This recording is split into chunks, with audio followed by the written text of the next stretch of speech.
നമസ്കാരം, good morning. ഒരു നല്ല രാവിലെയിലേക്ക് എല്ലാ പ്രേക്ഷകരെയും സ്വാഗതം ചെയ്യുകയാണ്. അപ്പോൾ ഇത് വൃശ്ചിക പുലരിയാണല്ലേ, വൃശ്ചികം 1 മലയാള മാസം 1-ാം തീയതിയാണ്. അപ്പോൾ നമ്മൾ മലയാളികളെ സംബന്ധിച്ച് ഒരു ഭക്തി നിർഭരമായ ഒരു മാസത്തിന്റെ തുടക്കം കൂടിയാണ്. അപ്പോൾ ആ ഒരു ഐശ്വര്യവും ആ ഒരു പോസിറ്റിവിറ്റിയൊക്കെ എല്ലാ പ്രേക്ഷകർക്കും ഈ ദിവസവും ഈ മാസം മുഴുവനും ഒക്കെ ഉണ്ടാകട്ടെ എന്ന് ആശംസിക്കുകയാണ്. അപ്പോൾ നല്ല ചിന്തകളോടുകൂടി നമുക്ക് ഇന്നത്തെ ഒരു ദിവസം ആരംഭിക്കാം. പോസിറ്റീവോടുകൂടി നമുക്ക് ഈ ഒരു ദിവസത്തെ കാണാം. പക്ഷേ വാർത്തകൾ പലപ്പോഴും അങ്ങനെ ആകില്ല അല്ലേ. വളരെ നെഗറ്റീവായ വാർത്തകളായിരിക്കും ഒരു പക്ഷേ രാവിലെ തന്നെ നമ്മളെ തേടിയെത്തുന്നത്. അത്തരത്തിലൊരു വാർത്ത തന്നെയാണ് ആദ്യം പ്രേക്ഷകരുമായി പങ്കുവെക്കാനുള്ളത്.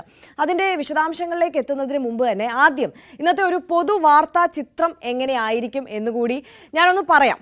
നമുക്കറിയാം, വയനാട് ദുരന്തത്തിൽ അത് കേന്ദ്ര സഹായം നമ്മൾ പ്രതീക്ഷിച്ച രീതിയിലല്ല ലഭിക്കുന്നത് എന്നുള്ള ഒരു ചിത്രത്തിലേക്കാണ് കാര്യങ്ങൾ എത്തി നിൽക്കുന്നത്. അതിന്റെ പ്രതിഷേധം വലിയ രീതിയിൽ ശക്തമാവുകയാണ്. 19-ന് LDFും UDFും ഹർത്താലിന് ആഹ്വാനം ചെയ്തിരിക്കുകയാണ്. ഇനിയുള്ള വാർത്തയുടെ ഒരു ശ്രദ്ധാ കേന്ദ്രമെന്ന് പറയുന്നത് തന്നെ ഈ വിഷയത്തിൽ തന്നെയാകും. പാലക്കാട് തെരഞ്ഞെടുപ്പ് പ്രചാരണത്തിന്റെ അവസാന ലാപ്പിലാണ് നമ്മളുള്ളത്. ചർച്ചകളിൽ ഈ വയനാട് ദുരന്തവും ഈ കേന്ദ്രത്തിന്റെ സഹായം നിഷേധിച്ചതും ഒക്കെ നിറഞ്ഞു നിൽക്കും എന്നുള്ളതും തീർച്ചയാണ്. അപ്പോൾ നമുക്ക് വിശദമായ ആ വിഷയങ്ങളൊക്കെ പരിശോധിക്കണം. ഒപ്പം മുനമ്പം വിഷയമുണ്ട് നമുക്ക് മുന്നിൽ. ഇരട്ട വോട്ട് വിവാദങ്ങളും ഒക്കെ ചർച്ചകളിൽ നിറയുന്നുണ്ട്. ആ വാർത്തകളിലേക്കൊക്കെ നമുക്ക് പോകണം. ഒപ്പം തുടക്കത്തിൽ സൂചിപ്പിച്ചതുപോലെ തന്നെ മണ്ഡലകാലത്തിന്റെ തുടക്കം കൂടിയാണ്. അപ്പോൾ ശബരിമലയിലെ ഒരുക്കങ്ങൾ, അവിടുത്തെ വിശേഷാൽ പൂജകൾ, അവിടെ ഭക്തരുടെ എണ്ണം എത്രത്തോളം ഉണ്ട്, വലിയ തിരക്കുണ്ടോ, അവിടുത്തെ കാഴ്ചകൾ എങ്ങനെയൊക്കെയാണ് എന്നുള്ളത് കൂടി നമുക്ക് നോക്കണം. അതിനൊക്കെ മുമ്പ് തുടക്കത്തിൽ പറഞ്ഞതുപോലെ തന്നെ വളരെ നെഗറ്റീവായ, വളരെ വിഷമം തോന്നിക്കുന്ന ഒരു വാർത്തയോടുകൂടി തന്നെയാണ് നമ്മൾ ഇന്ന് തുടങ്ങുന്നത്. മറ്റൊന്നുമല്ല, ഉത്തർപ്രദേശിൽ 10 നവജാത ശിശുക്കൾ വെന്തു മരിച്ചു.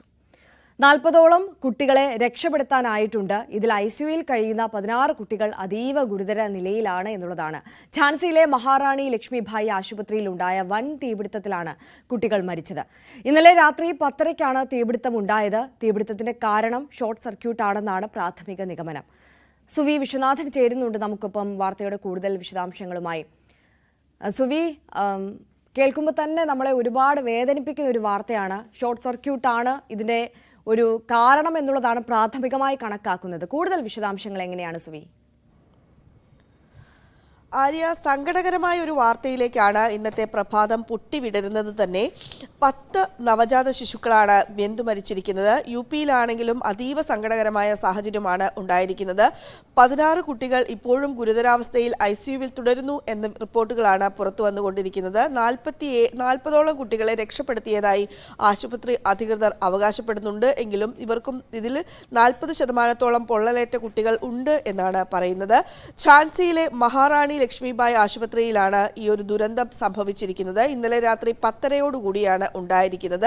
മഹാറാണി ലക്ഷ്മിഭായ് ആശുപത്രിയിലെ നിയോനാറ്റൽ ICUവിലാണ് ഈ തീപിടുത്തം ഉണ്ടായിരിക്കുന്നത്. അതാണ് ഇത്രയധികം കുട്ടികളുടെ മരണത്തിന് ഇടയാക്കിയത് എന്ന വിവരമാണ് പുറത്തുവരുന്നത്.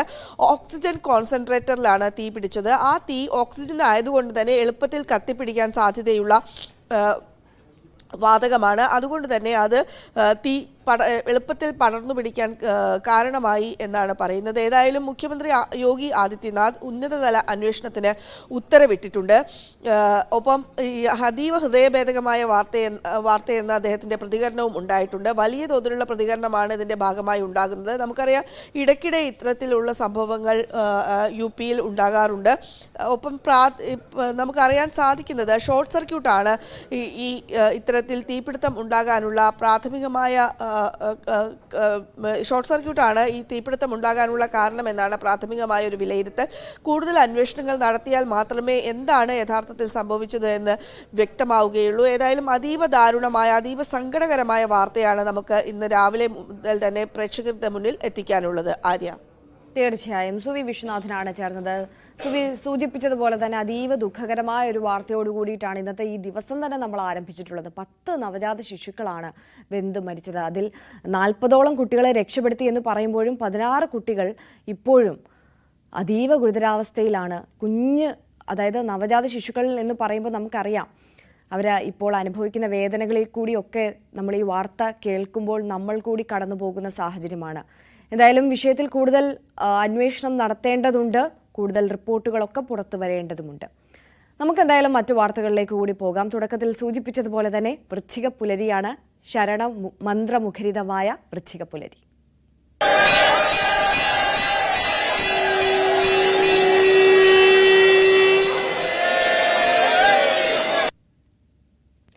മണ്ഡല ഉത്സവകാലത്തിന് ശബരിമലയിൽ തുടക്കമായിരിക്കുന്നു. വൃശ്ചിക പുലരിയിൽ അയ്യനെ കണ്ടു തൊഴാൻ പതിനായിരങ്ങളാണ് എത്തുന്നത്. രാവിലെ 3-ന് പുതിയ മേൽശാന്തി അരുൺകുമാർ നമ്പൂതിരി നട തുറന്നു. ഇന്നലെ വൈകിട്ട് 4-ന് നട തുറന്ന ശേഷം 30,000-ൽ പരം പേരാണ് ദർശനം നടത്തിയത്.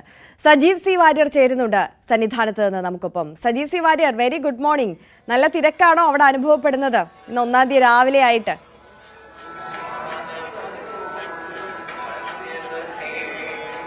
Very good morning. വളരെ ഭക്തിസാന്ദ്രമായ ഒരു അന്തരീക്ഷമാണ്. പതിവുള്ള പോലെ വൃശ്ചിക പുലരിയിൽ പൊതുവെ തിരക്ക് അനുഭവപ്പെടുന്നുണ്ട്. ഇന്ന് രാവിലെ പമ്പയിൽ നിന്ന് 20,000-ത്തോളം പേരാണ് പമ്പയിൽ നിന്ന് വെർച്വൽ ക്യൂ വഴി കടന്നു വന്നത്. 10,000-കണക്കിന് ആളുകൾ ദർശനത്തിനായി ബുക്ക് ചെയ്തിട്ടുണ്ട് എന്ന് പറഞ്ഞാൽ 70,000 ക്രോസ് ചെയ്തിരിക്കുന്നു.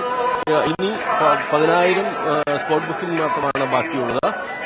രാവിലെ തന്നെ ഇപ്പോൾ നമുക്ക് തിരക്ക് കാണാൻ സാധിക്കും. നമ്മുടെ 18-ാം പടി കയറാനും എല്ലാം തിരക്ക് തന്നെയാണ്. രാവിലെ വിവിധ സ്ഥലങ്ങളിൽ പമ്പ തുടങ്ങി മരക്കൂട്ടം വരെയുള്ള ഭാഗങ്ങളിൽ വിവിധ സ്ഥലങ്ങളിൽ നിർത്തി, അതായത് ഓരോ സ്ഥലത്തും വിശ്രമത്തിന് അവസരമൊരുക്കിയാണ് പോലീസ് അകത്തേക്ക് കയറ്റിവിടുന്നത്, ശബരിമലയിലേക്ക് കയറ്റിവിടുന്നത്.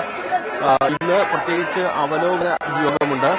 എല്ലാ വൃശ്ചികം 1-ാം തീയതിയും പതിവുള്ള പോലെ തന്നെയുള്ള അവലോകന യോഗമാണ് അത്.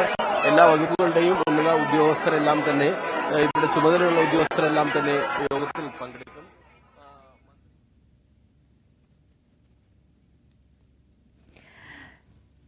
സജീവ് സി വാര്യരാണ് വിവരങ്ങൾ നൽകുന്നത്. പക്ഷേ കണക്ടിവിറ്റിയിൽ ഒരു ചെറിയ റേഞ്ച് പ്രശ്നം കാണുന്നുണ്ട്. അതുകൊണ്ടാണ് സജീവ് സി വാര്യർ പറയുന്നത് അത്രത്തോളം ക്ലിയറായി നമ്മളിലേക്ക് എത്തുന്നില്ല. എന്തായാലും അവിടുത്തെ ലൈവ് വിഷ്വൽസ് ആണ് പ്രേക്ഷകർ കാണുന്നത്. വലിയ തിരക്കാണ്. വൃശ്ചികം 1-ാം തീയതി രാവിലെ സ്വാഭാവികമായും നമുക്കറിയാം മണ്ഡലകാലം കൂടിയാകുമ്പോൾ എത്രത്തോളം വലിയ തിരക്കായിരിക്കും. ഇനിയുള്ളൊരു ദിവസം മുഴുവനല്ല, ഈ ഒരു മാസക്കാലം മുഴുവൻ ഉണ്ടാകാൻ പോകുന്നത് എന്നുള്ളത്. എന്തായാലും അവിടുത്തെ കാഴ്ചകളിലേക്ക്, ലൈവ് റിപ്പോർട്ടിങ്ങിലേക്കൊക്കെ നമുക്ക് മടങ്ങിയെത്താം. അതിനു മുമ്പ് നമുക്ക് മറ്റൊരു റിപ്പോർട്ടിലേക്ക് കടക്കാം. ശബരിമലയുമായി ബന്ധപ്പെട്ട റിപ്പോർട്ടിലേക്ക് തന്നെയാണ് നമ്മൾ പോകുന്നത്. പാണ്ഡിത്യത്തെക്കാൾ ഭക്തിയാണ് തന്നെ നയിക്കുന്നതെന്ന് ശബരിമലയിൽ മേൽശാന്തിയായി ചുമതലയേറ്റ അരുൺകുമാർ നമ്പൂതിരി പറഞ്ഞു. മേൽശാന്തിയായി അഭിഷേകം ചെയ്യുന്ന സമയത്ത് അയ്യപ്പനാണ് മനസ്സിൽ തെളിഞ്ഞതെന്നും അദ്ദേഹം ന്യൂസ് 18നോട് പ്രതികരിച്ചു. ശബരിമല അയ്യപ്പനെ പൂജിക്കാൻ ഒരു നിയോഗമാണ്, ആ അവസരം ലഭിക്കുന്നത് ഒരു നിയോഗമാണ്. ഇത്തവണ 1 വർഷത്തേക്ക് പുറപ്പെടാ മേൽശാന്തിയായി ശബരിമലയിൽ അഭിഷിക്തനായിരിക്കുന്നത് അരുൺകുമാർ നമ്പൂതിരിയാണ്. അദ്ദേഹം ഇപ്പോൾ നമ്മോടൊപ്പം ഉണ്ട്. തിരുമേനി, നമുക്ക് ഒരു നിയോഗമായിട്ടല്ലേ ഇതിനെ കാണുന്നത്? തീർച്ചയായും നമ്മൾ ഭക്തിപൂർവ്വം ഭഗവാനെ സേവിക്കുക, നമ്മൾ അതിൻ്റെ കൂടെ അതിൻ്റെ പരിശ്രമവും ചെയ്യുക, എന്തെങ്കിലേ നമ്മുടെ ഫലപ്രാപ്തി കാണുകയുള്ളൂ. അതാണ് അയ്യപ്പസ്വാമിയെ നമ്മൾ പലരും പല വിധത്തിലാണല്ലോ നമ്മൾ ആരാധിക്കുകയും പ്രാർത്ഥിക്കുകയൊക്കെ ചെയ്യുന്നത്. ചിലവരാകുമ്പോൾ കുഞ്ഞുങ്ങളുടെ രൂപത്തിലായിരിക്കും, ചിലർ ഇച്ചിരി പ്രായമുള്ളതായിരിക്കും, ചിലവർ കുറച്ചുകൂടെ ഗുരുസ്വാമി എന്നുള്ള സങ്കല്പം, അങ്ങനെ ഓരോരുത്തരും ഓരോ രീതിയിലാണ് നമ്മുടെ സങ്കല്പങ്ങളൊക്കെ. അന്നേരം ഏത് സങ്കല്പത്തിലും ഭഗവാനെ പ്രാർത്ഥിച്ചാലും നമ്മുടെ ഭക്തി ഉണ്ടെങ്കിൽ ഭഗവാൻ നമ്മുടെ എന്താന്ന് വെച്ചാൽ അത് അറിഞ്ഞ് ചെയ്യുമെന്നുള്ളതിന് സംശയമില്ല. എനിക്കുണ്ടായ അനുഭവമാണ് ഞാൻ പറയുന്നത്. ഒരുപക്ഷെ ഈ നറുക്കെടുപ്പിലൂടെ തെരഞ്ഞെടുക്കപ്പെടുമ്പോൾ അപ്പോഴുണ്ടായിരുന്നൊരു അനുഭവം അല്ലെങ്കിൽ അപ്പോഴുണ്ടായിരുന്നൊരു വികാരം എന്തായിരുന്നു? ഞാനിപ്പോൾ 6ാമത്തെ പ്രാവശ്യമാണ് ശബരിമല മേൽശാന്തിയായിട്ട് അപേക്ഷിച്ചിരുന്നത്. ഞാനിപ്പം കൊല്ലം ലക്ഷ്മിയുടെ മഹാലക്ഷ്മി ക്ഷേത്രത്തിലെ മേൽശാന്തിയായി ഇരിക്കുകയാണ്. ഇപ്പം നമുക്കിങ്ങനൊരു നിയോഗം കിട്ടിയത്. ഇത് പൂർവികമായി നമ്മൾ ആർജിച്ചു വെച്ചിരിക്കുന്ന പുണ്യം, പൂർവികരുടെ എല്ലാ അനുഗ്രഹങ്ങൾ, നമ്മുടെ ഭരദേവതകൾ, ദേശദേവതകൾ, ഗ്രാമദേവതകൾ, നമ്മുടെ അച്ഛനമ്മമാരുടെ, ഇവരുടെയൊക്കെ അനുഗ്രഹവും അവർ ചെയ്ത സത്കർമ്മങ്ങളുടെ ഫലമായിട്ടാണ് നമുക്ക് ഇന്ന് ഇങ്ങനൊരു സ്ഥാനം നമുക്ക് ലഭിക്കാനിടയായത്. സ്ത്രീകളുടെ ശബരിമല എന്നറിയപ്പെടുന്ന ആറ്റുകാൽ ക്ഷേത്രത്തില് മേൽശാന്തിയായിരുന്നു നേരത്തെ. ഒരു ശബരിമല കണക്ഷൻ അന്ന് തൊട്ടേ ഉണ്ട് അല്ലേ? അതും ശബരിമല, സ്ത്രീകളുടെ ശബരിമല എന്നാണല്ലോ പറയുന്നത്. അപ്പം സ്ത്രീ ശബ്ദം കൊണ്ട് നമ്മുടെ അമ്മയാണ് നമ്മുടെ സങ്കല്പം.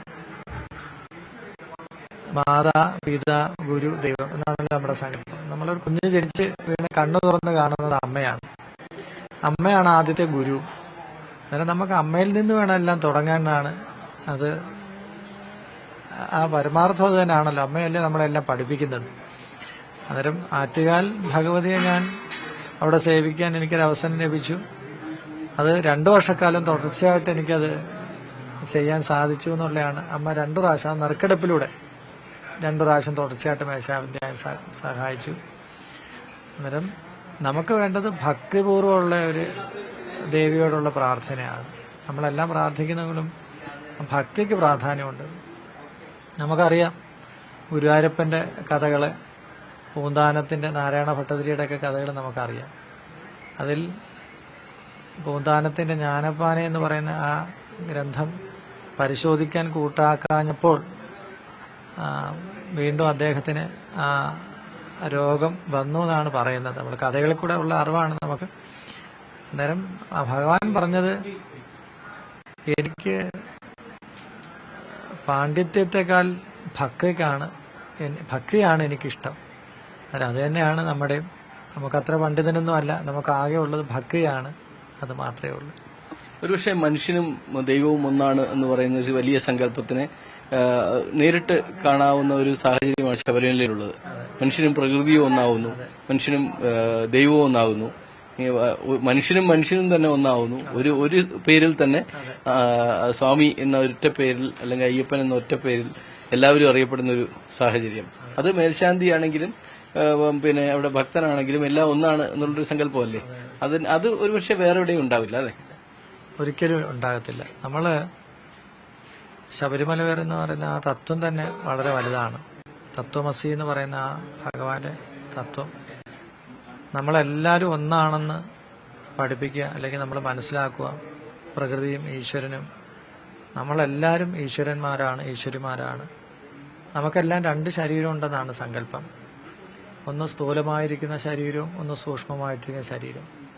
അന്നേരം ഈ സ്ഥൂലമായിട്ടിരിക്കുന്ന ശരീരം നശിച്ചാൽ, അല്ലെങ്കിൽ മരണമെന്ന് പറയുന്ന ഒരു സത്യം, അത് സത്യമല്ലേ, അത് ആ സത്യത്തിലോട്ട് എത്തിച്ചേർന്നാൽ നമ്മുടെ ആത്മാവ് അല്ലെങ്കിൽ ജീവൻ, പ്രാണൻ, ഈശ്വരൻ എന്നൊക്കെ പറയുന്നത് നമ്മുടെ ഈ ശരീരത്തിൽ നിന്നും നമ്മുടെ ഈ അന്തരീക്ഷത്തിലേക്ക് ലയിക്കുകയാണ് ചെയ്യുന്നത്. അതിനൊരിക്കലും നാശം ഉണ്ടാവുന്നില്ല. നമ്മളീ കാണപ്പെടുന്ന ശരീരത്തിന് മാത്രമേ നാശം ഉണ്ടാവുന്നുള്ളൂ. അന്നേരം നമ്മളിൽ ഉള്ളിലിരിക്കുന്ന ജീവൻ, ഏത് ജീവനായാലും അതെല്ലാം ഈശ്വരൻ തന്നെയാണെന്നാണ് എന്റെ സങ്കല്പം. ആ തത്വം തന്നെയാണ് നമ്മൾ ശബരിമലയിലും നമ്മൾ പ്രകടമായി കാണുന്നത്.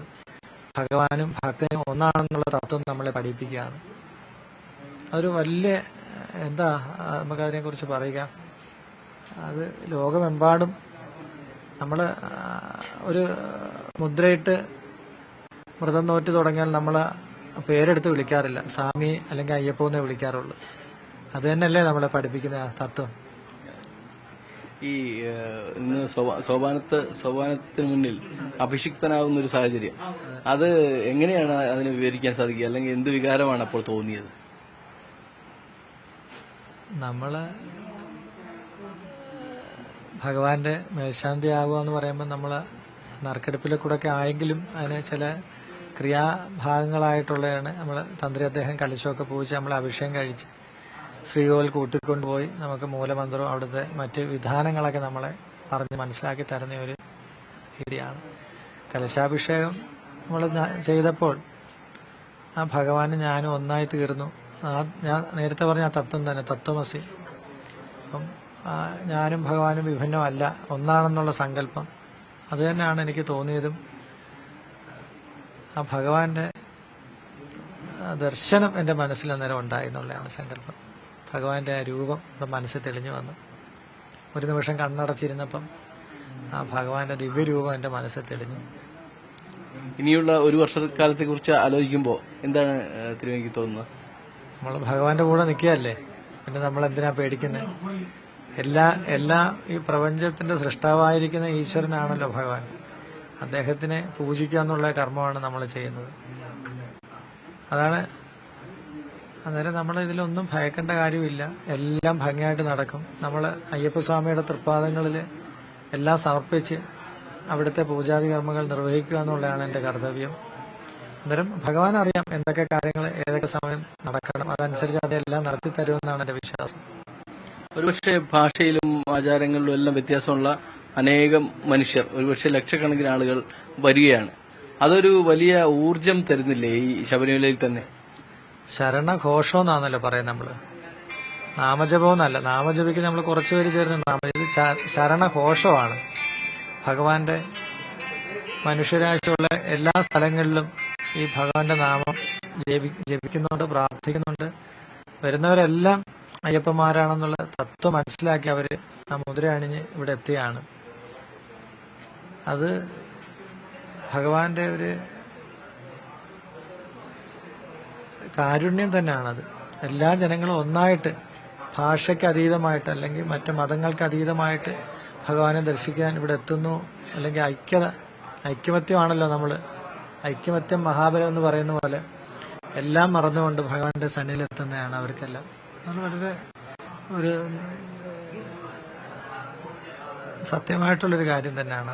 ഇപ്പൊ കൂടുതൽ സമയം ഭക്തർക്ക് ദർശനം സാധ്യമാകുന്ന ഒരു സാഹചര്യമാണ് ഇനി ഉള്ളത്. അത് എങ്ങനെയാണ് കാണുന്നത്? രാവിലെ 3 തൊട്ട് ഉച്ചയ്ക്ക് 1 മണി വരെ, 3 ശേഷം 11 വരെ. നമ്മള് ഭക്തന്മാരെ അവരിവിടെ ദർശനം നമുക്കറിയാം. മുദ്ര അണിഞ്ഞ് ആ വ്രതം നോറ്റ് തുടങ്ങിക്കഴിഞ്ഞാൽ വളരെ ക്ലേശമാണ് നമ്മളെ ഇവിടുത്തെ വ്രതരീതികളും അല്ല, മറ്റ് വ്രതങ്ങളെ പോലെ അല്ല. നമുക്ക് വളരെ ചിട്ടകളൊക്കെ ഉണ്ട്. അന്നേരം ആ വ്രതങ്ങളൊക്കെ നോറ്റ് നമ്മൾ ഭഗവാന്റെ അടുത്ത് എത്തുമ്പം അവർക്ക് ഭഗവാനെ ഒന്ന് കണ്ട് വണങ്ങാൻ ഒരു അവസരം വേണം. അതിന് നമ്മുടെ സർക്കാരും തിരുവിതാംകൂർ ദേവസ്വം ബോർഡും മറ്റ് ഭരണസമിതി എല്ലാ വിഭാഗങ്ങളിലും പെട്ട് എല്ലാ ഡിപ്പാർട്ട്മെന്റുമായിട്ട് സഹകരിച്ച് നമ്മൾ നല്ല രീതിയിലാണ് ഇപ്പം നടക്കുന്നത്. നമ്മൾ ഇന്നത്തെ ദിവസം അതിനൊരു ഉദാഹരണമാണ്. നല്ല രീതിയിലാണ് ഇപ്പം നടക്കുന്നത്. ഈ കഴിഞ്ഞ കുറെ വർഷങ്ങളായി ദേവസ്വം ബോർഡിന്റെ എംപ്ലോയി കൂടിയാണ്. അത് ആ അനുഭവം എങ്ങനെയാണ്? ഞാൻ ഈ കുടുംബത്തിലെ ഒരു അംഗമാണല്ലോ ഇപ്പം. അന്നേരം ദേവസ്വം ബോർഡ് എല്ലാ കാലത്തും ക്ഷേത്രങ്ങളുടെ നിലനിൽപ്പിനും ഐശ്വര്യത്തിനും വേണ്ടി പ്രവർത്തിക്കുന്ന ഒന്നാണ്. അതിന് സംശയമില്ല. ഞങ്ങളതുപോലെ ജീവനക്കാരെല്ലാം ഇപ്പം തിരുവിതാംകൂർ ദേവസ്വം ബോർഡ് പല ഗ്രൂപ്പുകളുണ്ട്. എല്ലാ ജീവനക്കാരും ക്ഷേത്ര കാര്യങ്ങൾ നന്നായിരിക്കണം എന്നുള്ള അവരവരുടെ ഡ്യൂട്ടി നന്നായിട്ട് ചെയ്യുന്നതുകൊണ്ടാണ് എന്റെ വിശ്വാസം. എന്റെ കാഴ്ചപ്പാടിൽ ഞാൻ മറ്റ് ക്ഷേത്രങ്ങളിലുള്ള അനുഭവമാണ് ഞാൻ ചോദിച്ചത്. കൊല്ലത്തുള്ള ക്ഷേത്രത്തിൽ അതെ അത് വളരെ നന്നായിട്ടാണ് നമ്മൾ കാര്യങ്ങൾ നന്നായിട്ട് നടക്കുകയാണ്. അവിടെ വളരെ ഭക്തരുണ്ട്. നമുക്ക് ഭക്തർക്ക് വേണ്ടുന്ന കാര്യങ്ങൾ ചെയ്തു കൊടുക്കുക എന്നുള്ളതാണ് നമ്മുടെ ചുമതല. ഭക്തരാണ് നമ്മുടെ ക്ഷേത്രത്തിന്റെ നിലനിൽപ്പിന് കാരണം അവരാണ്. അതിനൊരു സംശയമില്ലാത്ത കാര്യമാണ്. അന്നേരം അവർക്ക് വേണ്ട എന്താണെന്ന് വെച്ചാൽ നമ്മൾ അത് ചെയ്തു കൊടുക്കണം. അത് വേണമെന്നുള്ള കാര്യം തന്നെയാണ്. ഈശ്വരനും മനുഷ്യനും ഒന്നാണ് എന്ന സങ്കല്പം, പ്രകൃതിയും മനുഷ്യനും ഒന്നാണെന്ന സങ്കല്പം, അങ്ങനെ ഒന്നാണ് രണ്ടല്ല എന്ന തത്വമസി എന്ന തത്വത്തിൽ അധിഷ്ഠിതമായ ഒരു ദേവസ്ഥാനത്ത് ഇരുന്ന് നമ്മളോട് സംസാരിച്ചത് മേൽശാന്തി അരുൺകുമാർ നമ്പൂതിരിയാണ്. അപ്പോൾ കൂടുതൽ ശബരിമല വിശേഷങ്ങളിലേക്ക് തന്നെ നമുക്ക് പോകാം. സജി സി വാര്യർ നമുക്കൊപ്പം തുടരുന്നുണ്ട് സന്നിധാനത്ത് നിന്ന്. സജി സി വാര്യർ, നമ്മൾ പറഞ്ഞു വന്നത് അവിടുത്തെ തിരക്കിനെക്കുറിച്ചും ഇന്നത്തെ വിശേഷാൽ പൂജകളെക്കുറിച്ചും ഒക്കെയാണ്. അതിനിടയിലാണ് ഒരു കണക്ടിവിറ്റി പ്രശ്നം വന്നത്. തുടർന്നോളൂ.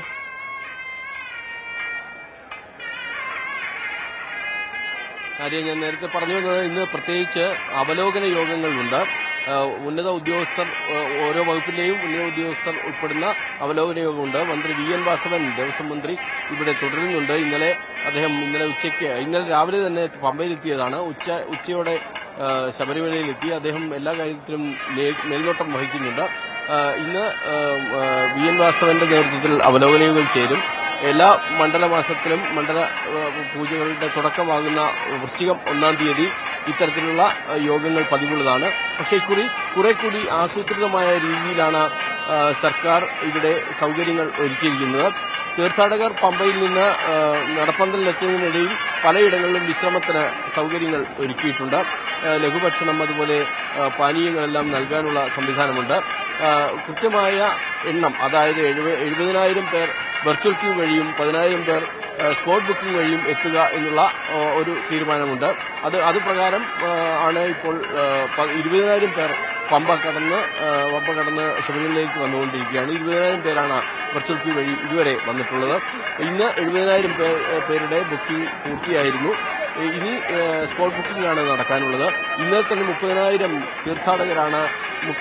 പരം തീർത്ഥാടകരാണ് ശബരിമല ചവിട്ടിയതെന്നാണ് ആദ്യത്തെ കണക്കുകൾ. സ്പോട്ട് ബുക്കിംഗ് സംബന്ധിച്ച കണക്കുകൾ ലഭ്യമായിട്ടില്ല. എങ്കിലും ശബരിമലയിൽ നല്ല തോതിലുള്ള തിരക്ക് അനുഭവപ്പെടുന്നു എന്നാണ് മനസ്സിലാക്കുന്നത്. പ്രത്യേകിച്ചും വൃശ്ചികം 1-ാം തീയതി അയ്യനെ കണ്ട് തൊഴുക എന്നുള്ളൊരു സന്തോഷകരമായ ആനന്ദകരമായ ഒരു അവസ്ഥയാണ്. അതിനുവേണ്ടി തന്നെ തീർത്ഥാടകർ എത്തി എന്നാണ് മനസ്സിലാക്കുന്നത്. വിവിധ ദേശങ്ങളിൽ നിന്നുള്ളവർ മറ്റ് സംസ്ഥാനങ്ങളിൽ നിന്നുള്ളവരെല്ലാം തന്നെ എത്തിയിട്ടുണ്ട്. കൂടുതലും മലയാളികളാണ് എന്നാണ് മനസ്സിലാകുന്നത്. എന്തായാലും ഭക്തിനിർഭരമായ ഒരു അന്തരീക്ഷത്തിൽ ഇന്ന് രാവിലെ 3 മണിക്ക് മേൽശാന്തി അരുൺകുമാർ നമ്പൂതിരി നട തുറന്നു. ഇന്നലെയാണ് അദ്ദേഹം ചുമതലയേറ്റത്. ഇന്നലെ വൈകിട്ട് 4 മണിക്ക് നട തുറന്നത് മുൻ മേൽശാന്തിയായിരുന്നു. അദ്ദേഹമാണ് ഇവരെ ആനയിച്ച് 2 മേൽശാന്തിമാരെയും മാളികപ്പുറം ശബരിമല മേൽശാന്തിമാരെ 18-ാം പടിയിലേക്ക് ആനയിക്കുകയും കൈപിടിച്ച് സന്നിധാനത്ത് എത്തിക്കുകയും ചെയ്തു. വൈകിട്ട് 7 മണിയോടെയാണ് അഭിഷേക ചടങ്ങുകൾ നടന്നത്. അഭിഷിക്തരായ ശേഷം കലശം കൊണ്ട് അഭിഷേകം ചെയ്ത ശേഷം തന്ത്രിയാണ് മൂലമന്ത്രം ഉപദേശിച്ചത്. മൂലമന്ത്രം ഉപദേശിച്ച ശേഷമാണ് പിന്നീട് ചുമതല ഏൽക്കൽ ചടങ്ങ് പൂർത്തിയായത്. ഇതിനെല്ലാം നേതൃത്വം നൽകിയത് താഴമൺ തന്ത്രിയാണ്. ഇന്നലെ പൂജകളൊന്നും ഉണ്ടായിരുന്നില്ല. ദീപാരാധന അടക്കമുള്ള ഒരു ചടങ്ങുകളും ഉണ്ടായിരുന്നില്ല. ഇന്ന് പക്ഷേ എല്ലാ ചടങ്ങുകൾക്കും തുടക്കമാകും. ദീപാരാധന ഉണ്ടാകും. അതുപോലെ നെയ്യഭിഷേകം ഉൾപ്പെടെയുള്ള പൂജകളെല്ലാം തന്നെ നടക്കും. പിന്നീട് ഇന്നത്തെ അവലോകന യോഗങ്ങളിൽ ഉണ്ടാകുന്ന ഏതൊക്കെ തരത്തിലുള്ള മാറ്റങ്ങൾ വേണം, ഏതൊക്കെ തരത്തിലുള്ള സൗകര്യങ്ങൾ വേണം എന്നുള്ള കാര്യങ്ങളെല്ലാം തന്നെ ആലോചനയിലുണ്ട്. ഇക്കാര്യങ്ങൾക്കുള്ള ഒരുക്കങ്ങളിലാണ് ഉദ്യോഗസ്ഥരും ജീവനക്കാരും എല്ലാം തന്നെ. ആര്യ, തീർച്ചയായും സജീവ് സി വാര്യരാണ് നമുക്കൊപ്പം സന്നിധാനത്ത് നിന്ന് തുടരുന്നത്. എന്തായാലും നമുക്ക് ആ ഒരു വൈബ് കിട്ടുന്നുണ്ട്. ഇവിടെ വൃശ്ചിക പുലരിയാണ്. അവിടെ രാവിലെ തന്നെ നമുക്ക് സന്നിധാനത്തെ ആ ഒരു ബഹളവും ആ ഒരു പാട്ടും ഒക്കെ കേൾക്കുമ്പോൾ നമ്മൾ ആ ഒരു വൈബിലേക്ക് എത്തിയിട്ടുണ്ട്. അതുകൊണ്ട് ചോദിക്കുകയാണ്, പ്രേക്ഷകർക്ക് ഒരുപാട് പേർക്ക് അറിയാത്തൊരു കാര്യമാണ്, പക്ഷേ കുറച്ച് ആളുകൾക്ക് അറിയാവുന്നതും കാര്യമാണ്. നമ്മുടെ സജീവ് സി വാര്യർ ഒരു ഗായകനാണ് എന്നുള്ളത്. സിനിമാ പിന്നണി ഗാന രംഗത്തും ഒക്കെ ഇപ്പോൾ സജീവമായിട്ട് പ്രവർത്തിക്കുന്ന ഒരു വ്യക്തി കൂടിയാണ്. ഒരു മാധ്യമ പ്രവർത്തകൻ എന്നതിനപ്പുറം ഒരു ഗായകൻ കൂടിയാണ്. അതുകൊണ്ട് ഞാൻ ചോദിക്കട്ടെ, ഒരു പാട്ട്, ഒരു അയ്യപ്പ ഭക്തിഗാനം ഞങ്ങൾക്ക് വേണ്ടി ഇപ്പൊ പാടാമോ?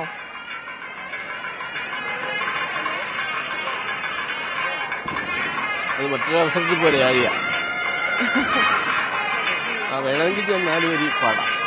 ഒന്ന് ശ്രമിക്കുന്നേ. ശബരിമലയിൽ തങ്കസൂര്യോദയം ഈ സംക്രമപ്പുലരിയിൽ അഭിഷേകം ഭക്തകോടി തേടിയെത്തും സന്നിധാനത്തിൽ വന്നെത്തുമെന്റെ ഹൃദയവും കൊടുക്കും കൊട്ടി ശബരിമലയിൽ തങ്കസൂര്യോദയം ഈ സംക്രമപ്പുലരിയിൽ അഭിഷേകം ഭക്തകോടി തേടിയെത്തും സന്നിധാനത്തിൽ വന്നെത്തുമെന്റെ ഹൃദയവും കൊടുക്കും കൊട്ടി. അടിപൊളി. ഇപ്പോഴാണ് ശബരിമല വിശേഷങ്ങളൊന്ന് പൂർണ്ണമായത്. Thank you so much. Background noise ഒക്കെ ഉണ്ടായിരുന്നു, അതിൻ്റെതായ ബുദ്ധിമുട്ടുകൾ അത് പ്രേക്ഷകർക്കും മനസ്സിലാവും, അത് കുഴപ്പമില്ല. അപ്പോൾ താങ്ക് യു സോ മച്ച് ഞങ്ങളോടൊപ്പം ചേർന്നതിനും അവിടുത്തെ വിശേഷങ്ങൾ പങ്കുവെച്ചതിനും ഒരു പാട്ട് സമ്മാനമായിട്ട് നൽകിയതിനും. കേട്ടില്ല, ഒരിക്കൽ കൂടി പറയാമോ? തുടർന്ന് വാർത്തകൾ അടുത്ത ബുള്ളറ്റിനുകളിൽ കാണാം. ഓ ശരി ശരി. തുടർന്നുള്ള വാർത്തകൾ അടുത്ത ബുള്ളറ്റിനുകളിൽ കാണാം. അവലോകന യോഗം അടക്കമുള്ള പ്രധാനപ്പെട്ട കാര്യങ്ങൾ നടക്കുന്നുണ്ട്. അതുപോലെ തീർത്ഥാടകരെ സംബന്ധിച്ചുള്ള അവരുടെ വരവിനെ സംബന്ധിച്ചുള്ള വിശേഷങ്ങളും ഇനിയുള്ള വാർത്തകൾ നമുക്ക് കൊടുക്കാൻ സാധിക്കും. ഉറപ്പായിട്ടും. അപ്പോൾ താങ്ക് യു സോ മച്ച്.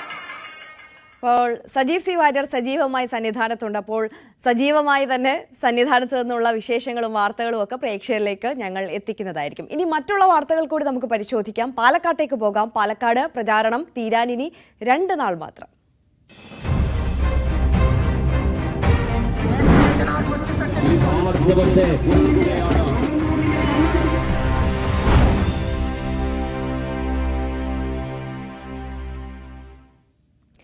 പരസ്യപ്രചാരണം മറ്റന്നാൾ അവസാനിക്കാനിരിക്കെ മുഖ്യമന്ത്രി പിണറായി വിജയൻ ഇന്ന് പാലക്കാട് എത്തുന്നു. രാവിലെ മേപ്പറമ്പിലും വൈകുന്നേരം മാത്തൂരും കൊടുന്തിരിപ്പുള്ളിയിലും പൊതുയോഗങ്ങളിൽ പങ്കെടുക്കും. ആത്മകഥാ പുസ്തക വിവാദത്തിൽ ഇ.പി. ജയരാജനെ പിന്തുണച്ച ശേഷമാണ് മുഖ്യമന്ത്രിയുടെ വരവ്. ഇരട്ട വോട്ട് വിവാദവും പാലക്കാട് തുടരുകയാണ്. പ്രചാരണത്തിന്റെ അവസാന ഘട്ടം തങ്ങളുടേതാക്കി മാറ്റാനുള്ള വലിയ ശ്രമത്തിലാണ് കോൺഗ്രസും ബി.ജെ.പിയും CPM-ഉം എല്ലാവരും. ജി ശ്രീജിത്ത് ചേരുന്നുണ്ട് പാലക്കാട് നിന്ന് കൂടുതൽ വിവരങ്ങളുമായി. Sreejith, very good morning. നമുക്കറിയാം, ഇടവേളകളില്ലാതെ വിവാദങ്ങൾ ഇങ്ങനെ പൊടിപൂരമായി കൊണ്ടാടിയ ഒരു സ്ഥലമായിരുന്നു, ഒരു മണ്ഡലമായിരുന്നു പാലക്കാട് എന്നുള്ളത്. എന്തായാലും ഇപ്പോൾ രഥോത്സവമൊക്കെ കഴിഞ്ഞ് നമ്മൾ ആ ഒരു തെരഞ്ഞെടുപ്പിന്റെ പൂർണ്ണമായിട്ടുള്ള ഒരു വൈബിലേക്ക് എത്തിക്കൊണ്ടിരിക്കുകയാണ്. പ്രചാരണം അവസാന നിർണായകമായ ഘട്ടത്തിലാണ്. ഇവിടെ ഇപ്പോൾ ഇരട്ട വോട്ടാണല്ലോ ഏറ്റവും പ്രധാനമായ ചർച്ചാ വിഷയമായിക്കൊണ്ടിരിക്കുന്നത്.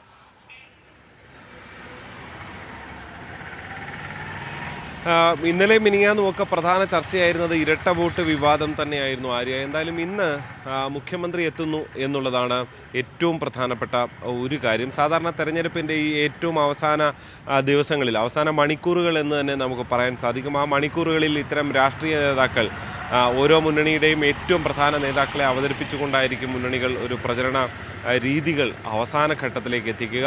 അവർ പറയുന്ന കാര്യങ്ങൾ പലപ്പോഴും ഏറ്റവും അവസാന മണിക്കൂറുകളിലെ തെരഞ്ഞെടുപ്പ് അജണ്ടയായി ചർച്ചാ വിഷയമായി മാറാറുമുണ്ട്.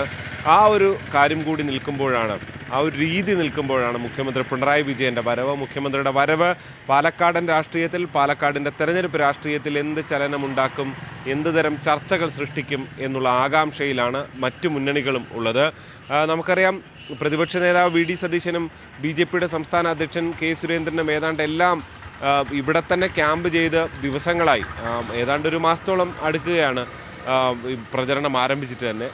ആ സമയം മുഴുവനും ഇവിടെ ഉണ്ടായിരുന്നവരാണ്. അതുകൊണ്ട് തന്നെ അതിനപ്പുറത്തേക്ക് ദേശീയ നേതാക്കളൊന്നും വരില്ല എന്നാണ് കോൺഗ്രസും ബി.ജെ.പിയും ഒക്കെ ഇപ്പോഴും പറയുന്നത്.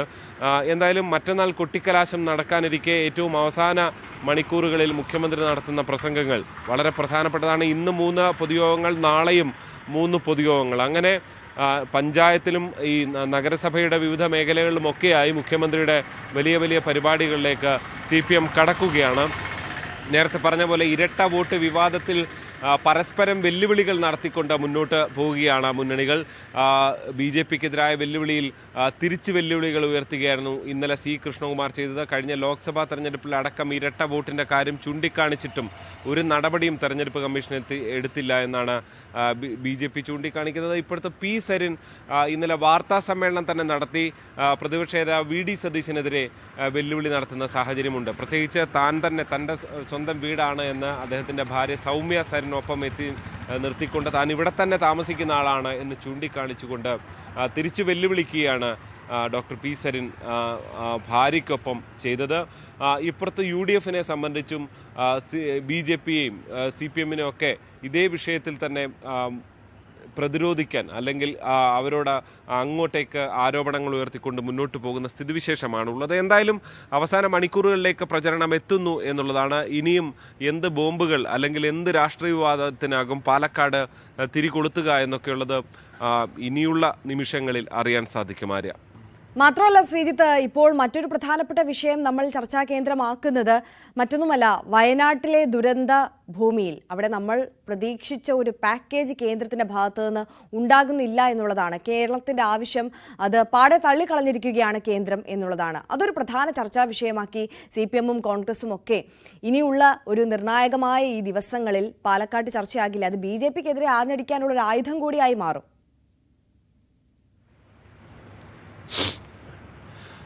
തീർച്ചയായും ഈ ദേശീയ ദുരന്തമായി പ്രഖ്യാപിക്കില്ല എന്ന വാർത്ത പുറത്തു വന്നപ്പോൾ തന്നെ അന്ന് രാത്രി തന്നെ DYFI ആണ് ആദ്യ പ്രതിഷേധവുമായി രംഗത്ത് വന്നത്. തൊട്ടടുത്ത ദിവസം ഇന്നലെ പകൽ UDF-ന്റെ യുവജന സംഘടനകളുടെ പ്രതിഷേധ മാർച്ചുണ്ടായിരുന്നു. അങ്ങനെ ഇരു മുന്നണികളും ഇതിനകം തന്നെ ഈ വിഷയം ആയുധമാക്കിയിട്ടുണ്ട്.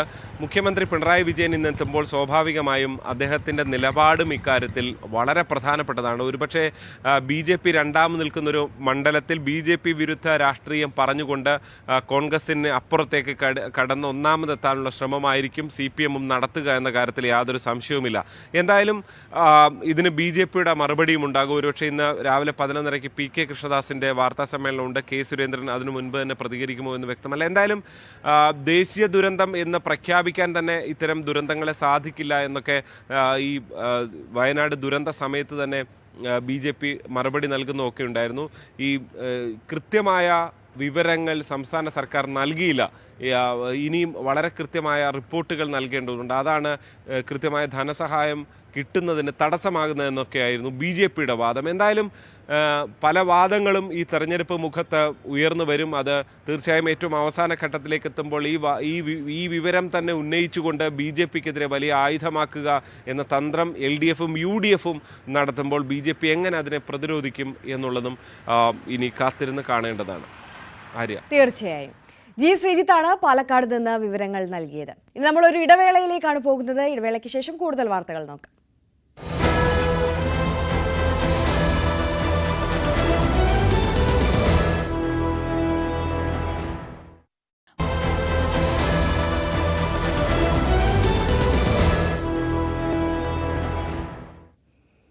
Yes, welcome back. വാർത്തകളിലേക്ക് നമ്മൾ മടങ്ങിയെത്തുകയാണ്. മുനമ്പം വഖഫ് ഭൂമിയാണെന്ന സമസ്തയുടെ അവകാശവാദം മുനമ്പത്തെ സമരം കൂടുതൽ സങ്കീർണമാക്കുമെന്ന വിലയിരുത്തലിൽ സമരസമിതി.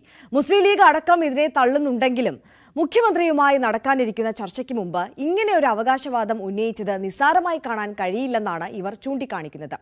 കാത്തലിക് കോൺഗ്രസും സമസ്തയുടെ അവകാശവാദത്തെ തള്ളിയിരുന്നു. ശക്തമായ സമരപരിപാടികളുമായി മുന്നോട്ട് പോകാനാണ് സമരസമിതിയുടെ തീരുമാനം. ഡാനി പോൾ ചേരുന്നുണ്ട് കൂടുതൽ വിവരങ്ങളുമായി. Danny, very good morning. നമുക്കറിയാം, മുഖ്യമന്ത്രി നൽകിയ ഒരു വാക്ക്, ആ ഒരു വാക്കിന്റെ ഉറപ്പിന്റെ മേൽ മാത്രമാണ് വലിയ പ്രക്ഷോഭത്തിലേക്ക് ഈ ഘട്ടത്തിൽ സമരസമിതി കടക്കാതിരുന്നത്. പക്ഷേ സമസ്തയുടെ ഈ ഒരു അവകാശവാദം, അവരുടെ പരാമർശം, അത് കാര്യങ്ങൾ വഷളാക്കുകയാണോ?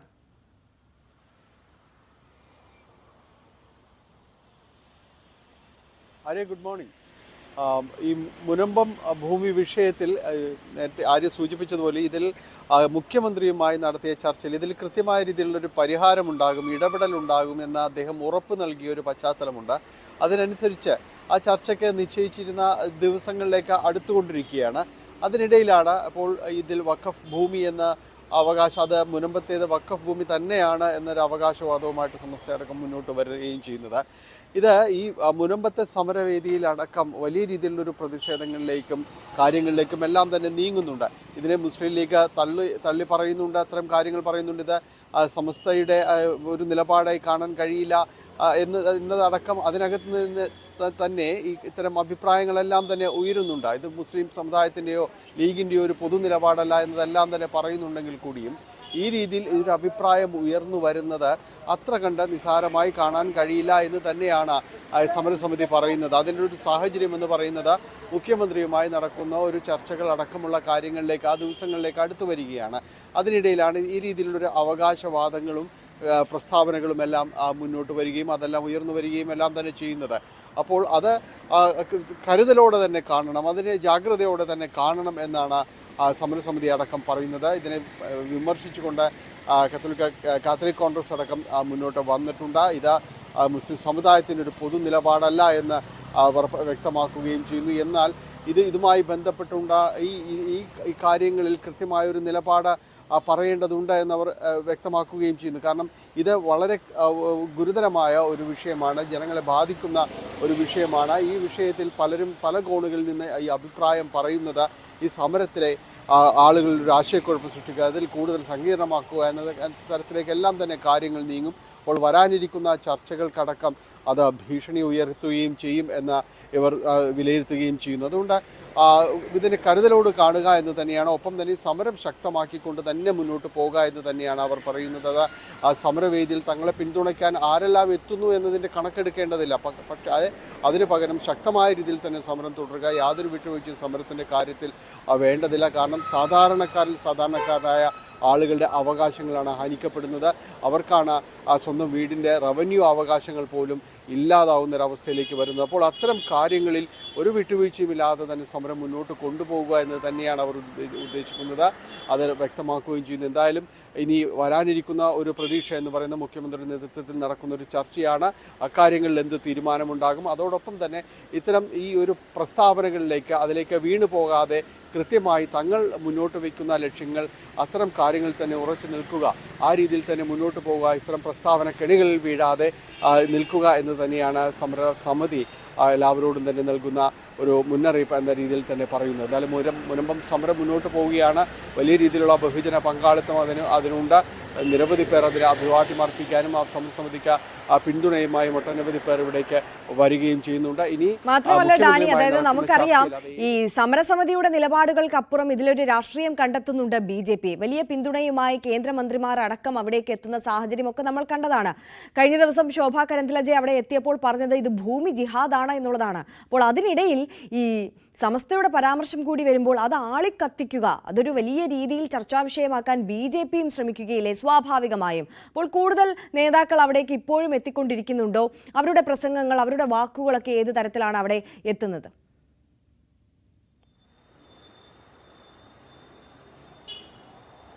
കൂടുതൽ നേതാക്കൾ ഓരോ ദിവസവും എന്ന രീതിയിൽ തന്നെ ഇവിടേക്ക് വരുന്നുണ്ട്. കൂടുതലും BJP അനുകൂല സംഘടനകളുടെയും എല്ലാം തന്നെ ആളുകൾ ഇവിടേക്ക് വരികയും അവിടെ പ്രസംഗം നടത്തുകയും മടങ്ങിപ്പോവുകയും എല്ലാം തന്നെ ചെയ്യുന്നുണ്ട്. അവരെല്ലാവരും തന്നെയും ഈ മുനമ്പം ഭൂമി വിഷയത്തിൽ അത് ഇപ്പോൾ നടത്തുന്ന വഖഫിൻ്റെ അവകാശവാദങ്ങൾ അത് അംഗീകരിച്ചു കൊടുക്കാൻ കഴിയുകയില്ല എന്ന രീതിയിൽ തന്നെയാണ് ഈ സംഘടനകളെല്ലാം തന്നെ വ്യക്തമാക്കുകയും ചെയ്യുന്നത്. അത് ഒരു ഭാഗത്ത് അതൊരു രാഷ്ട്രീയമായിട്ട് തന്നെ ചിത്രീകരിക്കുന്നു.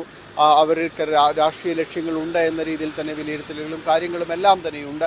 പക്ഷെ അപ്പോഴും അതിനിടയിലും മറന്നു പോകരുതാത്ത കാര്യങ്ങൾ അവിടുത്തെ സാധാരണക്കാരുടെ വിഷയങ്ങളാണ്. അതുകൊണ്ട് തന്നെയാണ് അതിൽ മറ്റ് സംഘടനകൾ ഈ രംഗത്ത് ഈ രാഷ്ട്രീയമല്ലാതെ നിൽക്കുന്ന പല സംഘടനകളും വ്യക്തികളും തന്നെ ഇവിടേക്ക് എത്തുന്നുണ്ട്. അതിൽ കൃത്യമായി അവർ നിലപാട് അറിയിക്കുന്നുണ്ട്. കാരണം ഇങ്ങനെ തലമുറകളായി കൈവശം വയ്ക്കുന്ന ഒരു ഭൂമിയിൽ ഈ രീതിയിൽ അവകാശവാദം ഉന്നയിക്കുന്നത് അവരുടെ ജീവിതങ്ങളെ തന്നെ പ്രതിസന്ധിയിലാക്കുകയാണ്. അതുകൊണ്ട് രാഷ്ട്രീയം മറന്നുകൊണ്ട് അവിടെ ഒരു കൂടിച്ചേരലുകൾ ഉണ്ടാകണം, അവിടെ ഒത്തൊരുമയുണ്ടാകണം. അതിൽ രാഷ്ട്രീയ ലക്ഷ്യമായിട്ട് ഈ മുനമ്പം സമരത്തെ മാറ്റിയെടുക്കരുത് എന്നെല്ലാവരും തന്നെ പറയുകയും ചെയ്യുന്നുണ്ട്. മുനമ്പം സമരത്തെ ഇതിലേക്ക് കൂടുതൽ BJP നേതാക്കളും എല്ലാം തന്നെ സംസ്ഥാനത്ത് പുറത്തും കേന്ദ്ര നേതാക്കൾ, കേന്ദ്രമന്ത്രി വരെ എത്തുന്ന സാഹചര്യങ്ങളെല്ലാം ഉണ്ട്. അതെല്ലാം തന്നെ എല്ലാവരും കാണുന്നത് രാഷ്ട്രീയത്തിനപ്പുറം അതൊരു മാനവികതയുടെ വിഷയമായിട്ട് തന്നെ ഉയർത്തിപ്പിടിക്കണം, സാധാരണക്കാരുടെ വിഷയമായിട്ട് തന്നെ ഉയർത്തി കൊണ്ടുവരണമെന്ന് തന്നെയാണ് ബഹുഭൂരിപക്ഷം പേരും ആവശ്യപ്പെടുകയും ചെയ്യുന്നത്. മാത്രമല്ല ഇതിൻ്റെ ഒരു കൃത്യമായ രീതിയിലേക്ക് ഇടപെടലുകളിലേക്ക് സർക്കാർ അടക്കം നീങ്ങുകയും വേണം എന്ന് അവർ പറയുകയും ചെയ്യുന്നു. കാരണം ഈ ഒരു സമരമുഖം അത് മുന്നോട്ട് പോകുമ്പോൾ അതിൽ പലരും കടന്നു വന്നേക്കാം, പല ലക്ഷ്യങ്ങളുമായിട്ട് തന്നെ കടന്നുകൂടലുകൾ ഉണ്ടായേക്കാം. പക്ഷേ അവിടെ കാതലായ വിഷയം മറന്നുകൊണ്ട് ആരും പോകരുത്. അത് സാധാരണക്കാരുടെ ഭൂമി വിഷയമാണ്, അവരുടെ കൈവശാവകാശ വിഷയമാണ്. അതിലാണ് പരിഹാരമുണ്ടാകേണ്ടതെന്ന് പറയുകയും ചെയ്യുന്നു. ആര്യ, അപ്പോൾ എന്തായാലും ഇന്നത്തെ ഈ ഒരു ദിവസം കൂടുതലായി സമരസമിതി നേതാക്കളുടെ ഒരു പ്രതികരണം ഈ സമസ്തയുമായി ബന്ധപ്പെട്ട വിവാദത്തിൽ ഉണ്ടാകുമെന്ന് പ്രതീക്ഷിക്കാം, അല്ലേ? തീർച്ചയായും ആ വിഭാഗത്തിൽ കൂടുതൽ പ്രതികരണങ്ങൾ ഇക്കാര്യങ്ങളിൽ ഉണ്ടാകും. ഇന്നലെ തന്നെ കാത്തലിക് കോൺഗ്രസിൻ്റെ പ്രതികരണങ്ങൾ ഉണ്ടായിരുന്നു. കാരണം ഇത് അംഗീകരിച്ചു കൊടുക്കാൻ കഴിയുകയില്ല എന്നതടക്കം അവർ വ്യക്തമാക്കുകയും ചെയ്യുന്നു. ഇത് ഈ ഒരു അവകാശവാദത്തെ മുസ്ലിം സമുദായത്തിൻ്റെയോ മുസ്ലിം ലീഗിൻ്റെയോ ഒരു അവകാശവാദമായി കാണാൻ കഴിയുകയില്ല എന്നതെല്ലാം തന്നെ അവർ വ്യക്തമാക്കുകയും ചെയ്യുന്നു. എങ്കിലും കുറച്ചുകൂടിയുള്ള ഒരു പ്രതികരണങ്ങൾ അവരുടെ ഭാഗത്ത്, പ്രത്യേകിച്ച് അവർ പറയുന്നത് പോലെ ഇപ്പോൾ ചർച്ച നടക്കാൻ പോകുന്നത് അടക്കമുള്ളൊരു സാഹചര്യങ്ങളെല്ലാം തന്നെയുണ്ട്. അപ്പോൾ ഈ കാര്യങ്ങളിൽ അത്ര നിഷ്കളങ്കമായ ഒരു അവകാശവാദം ഉന്നയിക്കുന്നത് കാണാനായിട്ട് കഴിയുകയില്ല. എന്നാലും കൂടുതൽ പ്രതികരണങ്ങൾ ഇന്ന് സമരവേദിയിൽ ഉണ്ടാകുമെന്ന് തന്നെയാണ് നമ്മൾ പ്രതീക്ഷിക്കുന്നത്. തീർച്ചയായും ഡാനി പോളാണ് വിശദമായ വിവരങ്ങൾ നൽകിയത് കൊച്ചിയിൽ നിന്ന് മുനമ്പം വിഷയവുമായി ബന്ധപ്പെട്ട്. മുനമ്പം നോട്ടീസ് വിവാദത്തിൽ വിശദീകരണവുമായി വഖഫ് ബോർഡ് മുൻ ചെയർമാൻ TK ഹംസ.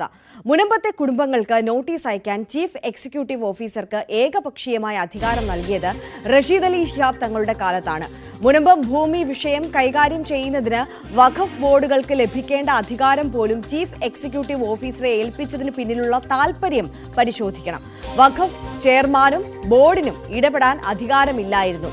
മുനമ്പത്ത് സാമ്പത്തിക ശേഷിയുള്ള ഏതാനും പേർക്കാണ് നോട്ടീസ് അയച്ചത്.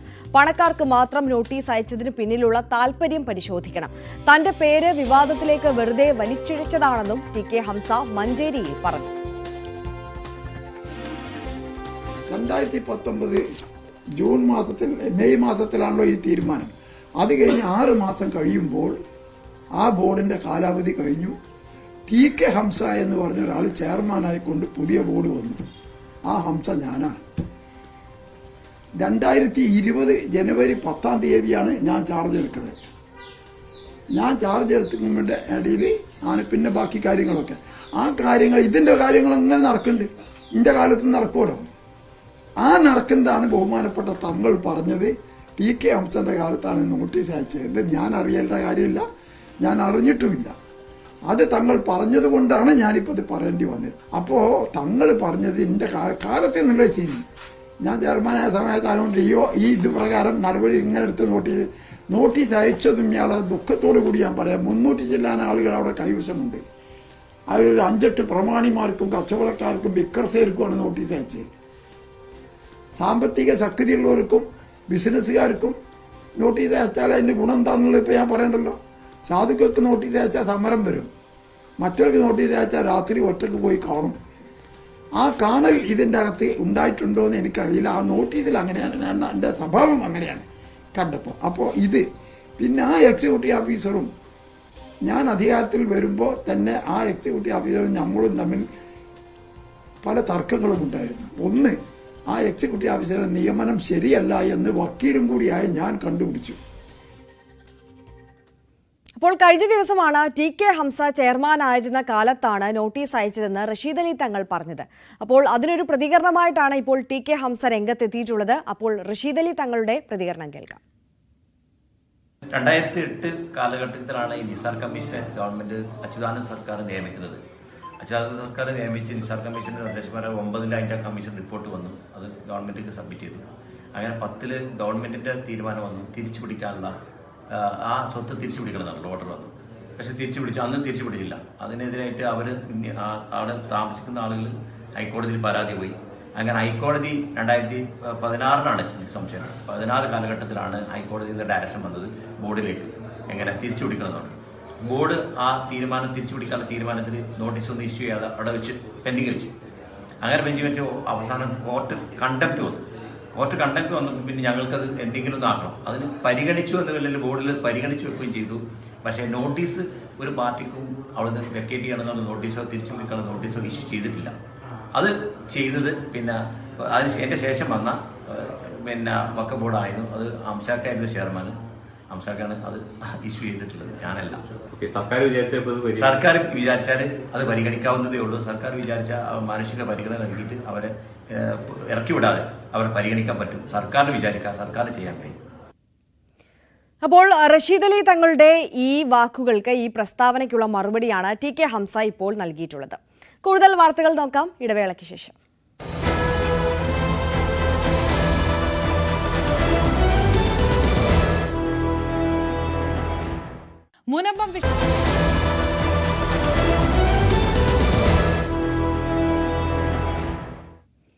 Welcome back. മോർണിംഗ് ഷോയിലേക്ക് വീണ്ടും സ്വാഗതം.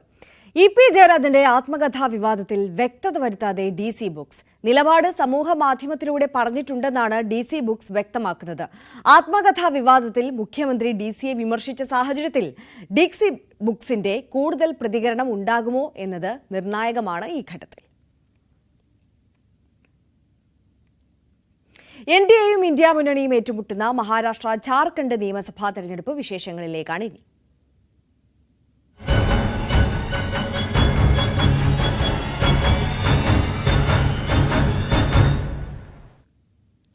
സ്വാതന്ത്ര്യ സമര സേനാനിയും ഗോത്രവർഗ അവകാശ പോരാളിയുമായ ബിർസ മുണ്ടയുടെ 150ാം ജയന്തി ആഘോഷമാക്കി വിവിധ രാഷ്ട്രീയ പാർട്ടികൾ.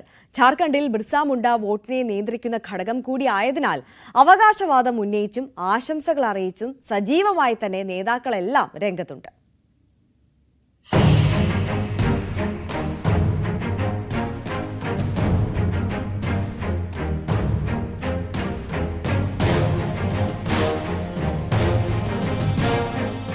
ഗോത്രവിഭാഗ വോട്ടുകൾ നിർണായകമായ ജാർഖണ്ഡിൽ ബിർസ മുണ്ട വോട്ടിനെ സ്വാധീനിക്കുന്ന വൈകാരിക ഘടകമാണ്.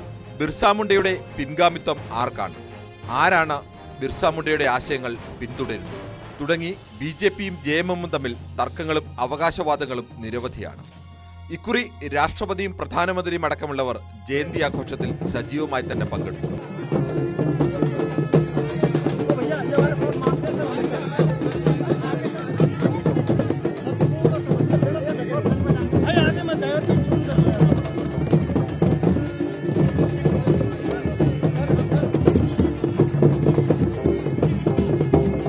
ബിർസ മുണ്ട ജയന്തി ദിവസം ജൻജാതീയ ഗൗരവ ദിവസമായി പ്രഖ്യാപിച്ചത് മോദി സർക്കാരാണെന്ന് BJP ആവർത്തിച്ചോർമ്മിപ്പിക്കുന്നു. കോൺഗ്രസ് തള്ളിക്കളഞ്ഞ ഗോത്രവിഭാഗ നേതാക്കളെ ബഹുമാനിക്കുന്നത് BJP സർക്കാരുകളാണെന്നും പ്രധാനമന്ത്രി നരേന്ദ്രമോദി. റാഞ്ചിയിൽ ബിർസ മുണ്ട മ്യൂസിയം സ്ഥാപിച്ചത് BJP സർക്കാരാണെന്നും മോദി. आज भगवान बिरसा मुंडा की जन्म जयंती है, राष्ट्रीय जनजातीय गौरव दिवस है। मैं सभी देशवासियों को और खास तौर पर अपने आदिवासी भाई बहनों को जनजातीय गौरव दिवस की बधाई देता हूं। भगवान बिरसा मुंडा, भगवान बिरसा मुंडा। ബീഹാറിലെ ജാമോയിൽ ജയന്തിയുടെ ഭാഗമായി നടന്ന ചടങ്ങിൽ 6640 കോടി രൂപയുടെ പദ്ധതിയാണ് പ്രധാനമന്ത്രി പ്രഖ്യാപിച്ചത്.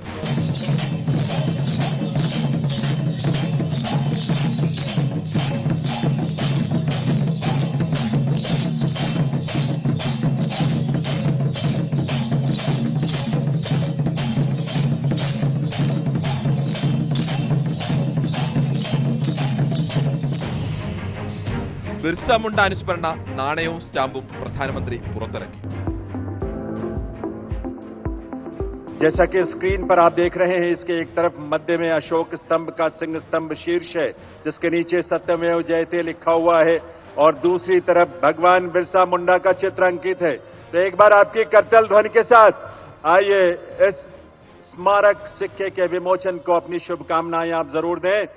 ബിർസ മുണ്ടയുടെ ആശയങ്ങൾ പിന്തുടരുന്നത് JMM ആണെന്നും BJPക്ക് ബിർസ മുണ്ട വോട്ട് പിടിക്കാനുള്ള ഒരു പേര് മാത്രമാണെന്നുമാണ് JMMന്റെ മറുപടി. ജയന്തിയുടെ ഭാഗമായി ജാർഖണ്ഡ് മുഖ്യമന്ത്രി ഹേമന്ത് സോറൻ രാവിലെ ബിർസ മുണ്ട പ്രതിമയിൽ പുഷ്പാർച്ചന നടത്തി.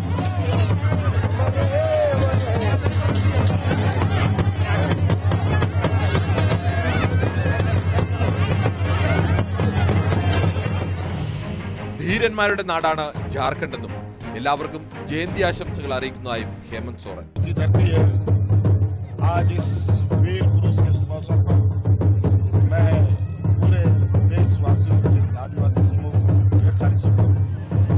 ഗോത്രവിഭാഗങ്ങളിലെ വലിയൊരു വിഭാഗത്തിന്റെ ആരാധനാമൂർത്തി കൂടിയായ പോരാളി ബിർസ മുണ്ടയുടെ പേരിൽ നടക്കുന്ന പോര് ആരെ തുണയ്ക്കുമെന്നറിയാൻ നവംബർ 23 വോട്ടെണ്ണും വരെ കാത്തിരിക്കേണ്ടി വരും.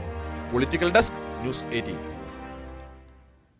ഇപ്പോൾ വരുന്നൊരു വാർത്തയിലേക്ക് കടക്കുകയാണ്. തിരുവനന്തപുരം നഗരസഭയ്ക്ക് മുന്നിൽ ആത്മഹത്യാ ഭീഷണി. സ്വതന്ത്ര ശുചീകരണ തൊഴിലാളികളാണ് ഭീഷണി മുഴക്കി നഗരസഭാ കവാടത്തിന് മുകളിൽ കയറിയിരിക്കുന്നത്. തൊഴിൽ നിഷേധിക്കുന്നുവെന്നാണ് ഇവരുടെ ആരോപണം.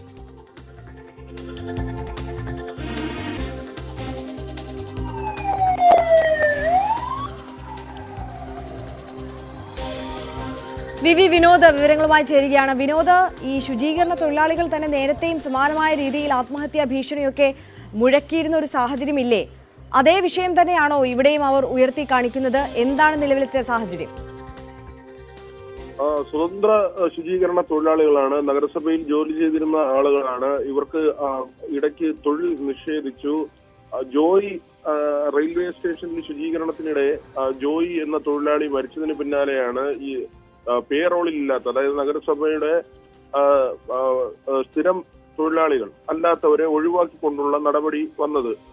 ഏതാണ്ട് 50ഓളം പേർ ഈ സ്വതന്ത്ര ശുചീകരണ തൊഴിലാളികളായി ഉണ്ടായിരുന്നു. ഇവർ നേരത്തെ വീടുകളിൽ നിന്നും സ്ഥാപനങ്ങളിൽ നിന്നും മാലിന്യം ശേഖരിക്കുകയും നഗരസഭയുടെ തന്നെ ഭാഗമായി പ്രവർത്തിച്ചിരുന്നവരാണ്. എന്നാൽ പേറോളിൽ ഇവർ ഉണ്ടായിരുന്നില്ല. ഇവർ എടുക്കുന്ന മാലിന്യം ഈ പന്നി ഫാമുകളിലേക്കും മറ്റും കൊടുക്കുന്നതായിരുന്നു രീതി. പക്ഷേ ഇവരെ ഈ ജോയിയുടെ മരണത്തിന് പിന്നാലെ പൂർണ്ണമായും ഈ ജോലിയിൽ നിന്ന് ഒഴിവാക്കുകയായിരുന്നു. കൃത്യമായ പരിശീലനമുള്ള ആളുകളെ മാത്രം തുടർന്നും ജോലി ചെയ്യാൻ അനുവദിച്ചാൽ മതി, സ്ഥിരം ജീവനക്കാരെ ജോലി ചെയ്യാൻ അനുവദിച്ചാൽ മതി എന്ന നിലയിലേക്ക് നഗരസഭ എത്തുകയായിരുന്നു. ഇതോടുകൂടിയാണ് പ്രതിഷേധം ആരംഭിക്കുന്നത്. ഏതാണ്ട് 1 മാസം മുൻപാണ് ഈ പ്രതിഷേധം തുടങ്ങുന്നതെന്ന് മരത്തിൽ കയറിയാണ് ഇവർ ആത്മഹത്യാ ഭീഷണി മുഴക്കിയത്.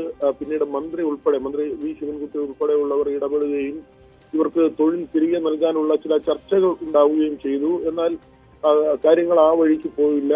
കഴിഞ്ഞ ആഴ്ചയും ഈ തരത്തിലുള്ള പ്രതിഷേധം ഉണ്ടായിരുന്നു. മരത്തിന് മുകളിൽ കയറിയാണ് ആത്മഹത്യാ ഭീഷണി മുഴക്കിയത്. ഇപ്പോൾ നഗരസഭയുടെ കവാടത്തിന് മുകളിലാണ് തൊഴിലാളികൾ കയറി ആത്മഹത്യാ ഭീഷണി മുഴക്കിയിട്ടുള്ളത്. 4 പേർ ഇങ്ങനെ കവാടത്തിന് മുകളിൽ ഇപ്പോഴും തുടരുകയാണ്. പോലീസും ഫയർഫോഴ്സും ഉൾപ്പെടെ സംവിധാനങ്ങൾ എത്തിയിട്ടുണ്ട്. അവർ ഉന്നയിക്കുന്ന കാര്യം അവരുടെ തൊഴിൽ തിരികെ ലഭിക്കുക എന്നതാണ് പ്രധാനമായും ഇടതുപക്ഷം ഭരിക്കുന്ന നഗരസഭയാണ്. ഈ ശുചീകരണ തൊഴിലാളികളിൽ ബഹുഭൂരിപക്ഷവും ഏറിയ കൂറും ആളുകൾ CPM-മായി ചേർന്ന് പ്രവർത്തിക്കുന്ന ആളുകളാണ്. അവർ പറയുന്നത് പാർട്ടി ഭരിക്കുമ്പോൾ പോലും തങ്ങൾക്ക് തൊഴിൽ കിട്ടാത്ത സാഹചര്യമാണ്. കഴിഞ്ഞ ദിവസം ലേബർ ഓഫീസിൽ ചർച്ചയുണ്ടായിരുന്നു. അപ്പോഴും ഇവരുടെ ആവശ്യങ്ങൾ തള്ളിക്കളയുന്ന ഒരു സാഹചര്യമാണ് ഉണ്ടായത്. മേയർക്കെതിരെയാണ് പ്രധാനമായും അവരുടെ ആരോപണം ഉയരുന്നത്. മേയർ ആണ് തങ്ങളുടെ തൊഴിൽ ഇല്ലാതാക്കുന്നതെന്ന ഒരു ആരോപണമാണ് അവർ ഉന്നയിക്കുന്നത്. ഏതായിരുന്നാലും ഒരു മാസത്തിലേറെയായി ഇവർ ഇങ്ങനെ സമരം ചെയ്യുന്നുണ്ട്. ഇവരുടെ വാഹനങ്ങൾ ഇടയ്ക്ക് പിടിച്ചെടുക്കുകയും ചെയ്തു. മാലിന്യ നീക്കത്തിന് ഇവർ ഉപയോഗിച്ചിരുന്ന ഉപകരണങ്ങളും വാഹനങ്ങളുമാണ് പിടിച്ചെടുത്തത്. ആ തരത്തിൽ അവർക്ക് ഈ തൊഴിൽ ചെയ്ത് ജീവിക്കണം. കഴിഞ്ഞ ദിവസം ജാതി പറഞ്ഞുള്ള അധിക്ഷേപവും ചില ആളുകളിൽ നിന്നുണ്ടായി എന്ന ആക്ഷേപം ഇവർ ഉന്നയിക്കുന്നുണ്ട്. ആര്യ, വിനോദ്, ഇപ്പോൾ ഈ നടക്കുന്ന സംഭവം മേയറൊക്കെ അറിഞ്ഞിട്ടുണ്ടോ? ബന്ധപ്പെട്ട അധികൃതർ അവിടേക്ക് എത്തിയിട്ടുണ്ടോ? ഇപ്പോൾ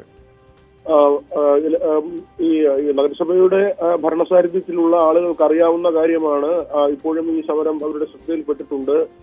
നേരത്തെയും ഈ സമരം ഉണ്ടായിരുന്നു. അന്ന് അനുനയ ചർച്ചയുടെ ഭാഗമായാണ് ഇവർ സമരമാണ്. ഞങ്ങളുടെ തൊഴിലാളികളുടെ വാഹനങ്ങൾ ഇവർ അകാരണമായി 12 വാഹനങ്ങൾ പിടിച്ചെടുത്തു.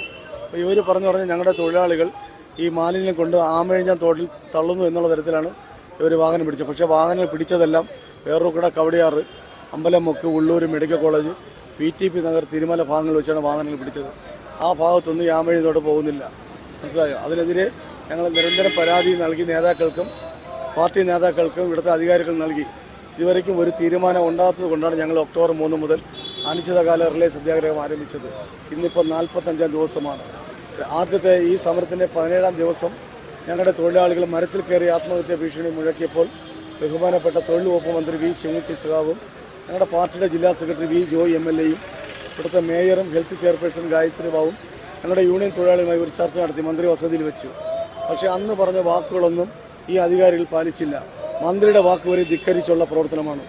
അന്ന് ശേഷം നമ്മൾ വീണ്ടും സമരം തുടർന്നു. ഇന്നലെ വീണ്ടും ലേബർ കമ്മീഷൻ ഓഫീസിൽ വെച്ച് ഒരു ചർച്ചയുണ്ടായിരുന്നു. യൂണിയൻ പ്രതിനിധികളും ഇവിടുത്തെ നഗരസഭാ സെക്രട്ടറിയും ഗായത്രി ബാബു വന്നു.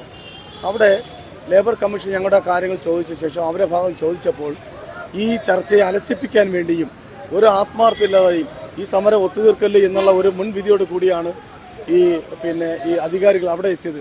അവരാദ്യം പറഞ്ഞത് ഈ പിടിച്ചപ്പെട്ട വാഹനങ്ങൾ വേണമെങ്കിൽ ഞങ്ങൾ ഹൈക്കോടതി വക്കീലിനെ വെച്ച് ഫീസും കൊടുത്ത് ആ കേസ് പറഞ്ഞു അവിടെ നിന്ന് കോടതി നിശ്ചയിക്കുന്ന ബോണ്ടും അവിടെ അടച്ചിട്ട് തുകയും അടച്ചിട്ട് വണ്ടി ഇറക്കിക്കൊണ്ട് വരാനാണ് പറയുന്നത്.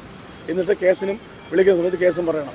അപ്പോൾ വളരെ ധിക്കാരപരമായ തേജോവധം ചെയ്യുന്ന നടപടിയാണ് നഗരസഭയുടെ ഭാഗത്തുണ്ട്. രണ്ടാമത് ഗായത്രി ബാബു ചെയർപേഴ്സൺ പറഞ്ഞാൽ ഞങ്ങളെല്ലാം വേറൊരു വിഭാഗക്കാരും കുറഞ്ഞ ആൾക്കാരും എന്ന് പറഞ്ഞ് ഞങ്ങളുടെ തൊഴിലാളികളെയും യൂണിയൻ നേതാക്കളെയും ജാതി പറഞ്ഞ് അധിക്ഷേപിച്ചു. ഞങ്ങൾക്ക് പറയാനുള്ളത്, ഈ ജാതി പറഞ്ഞ് അധിക്ഷേപിച്ച Gayathri Babu chairperson, health chairperson, ഒരു നിമിഷം പോലും ഈ സ്ഥാനത്തിരിക്കാൻ യോഗ്യതയില്ല. അവർ കൗൺസിൽ സ്ഥാനം കൂടെ രാജിവെച്ച് ഈ നഗരസഭയിൽ നിന്ന് പുറത്തു പോകണമെന്നാണ് ഞങ്ങൾക്ക് അഭ്യർത്ഥിക്കാനുള്ളത്. ഈ പ്രതിഷേധത്തിൽ പങ്കെടുത്തുകൊണ്ടിരിക്കുന്ന ഒരു ശുചീകരണ തൊഴിലാളിയുടെ വാക്കുകളാണ്. നമ്മുടെ ശുചീകരണ തൊഴിലാളി യൂണിയന്റെ സമരമാണ്. നമ്മുടെ ഇപ്പോൾ 45-ാം ദിവസമായി നമ്മളിവിടെ കൂടുതൽ സമരം ചെയ്തിട്ട്. നമ്മുടെ ആവശ്യങ്ങളെന്ന് പറഞ്ഞാൽ ഞങ്ങൾ 12 വാഹനങ്ങൾ ഞങ്ങൾ പിടിച്ചെടുത്തിട്ടുണ്ട്. അതിൽ ആദ്യഘട്ടമായിട്ട് നമ്മൾ 17-ാം തീയതി നമുക്കൊരു ചർച്ച ഉണ്ടായിരുന്നു. ആ ചർച്ചയിൽ ഞങ്ങളെ വാഹനങ്ങൾ വിട്ടുതരാമെന്ന് അവർ പറയുകയുണ്ടായി. ആ വാഹനങ്ങളിൽ 2 വാഹനങ്ങൾ ഞങ്ങൾക്ക് വിട്ടുതരികയും ബാക്കിയുള്ളത് അവർ തടഞ്ഞു വയ്ക്കുകയും ചെയ്തിട്ടുണ്ട്.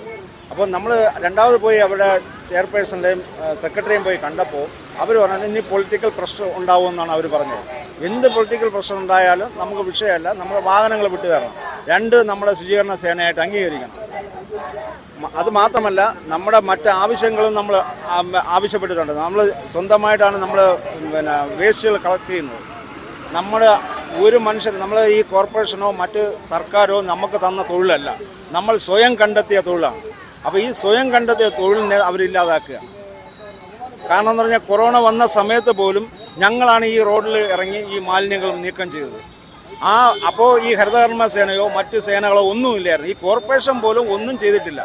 ഞങ്ങൾക്ക് പ്രൊട്ടക്ഷൻ തരേണ്ട നഗരസഭ ഇപ്പോൾ ഞങ്ങൾ കൊള്ളരുതാത്തവരായി. ഇന്നലെ നമ്മൾ ഇവിടെ നമ്മളെ കമ്മീഷൻ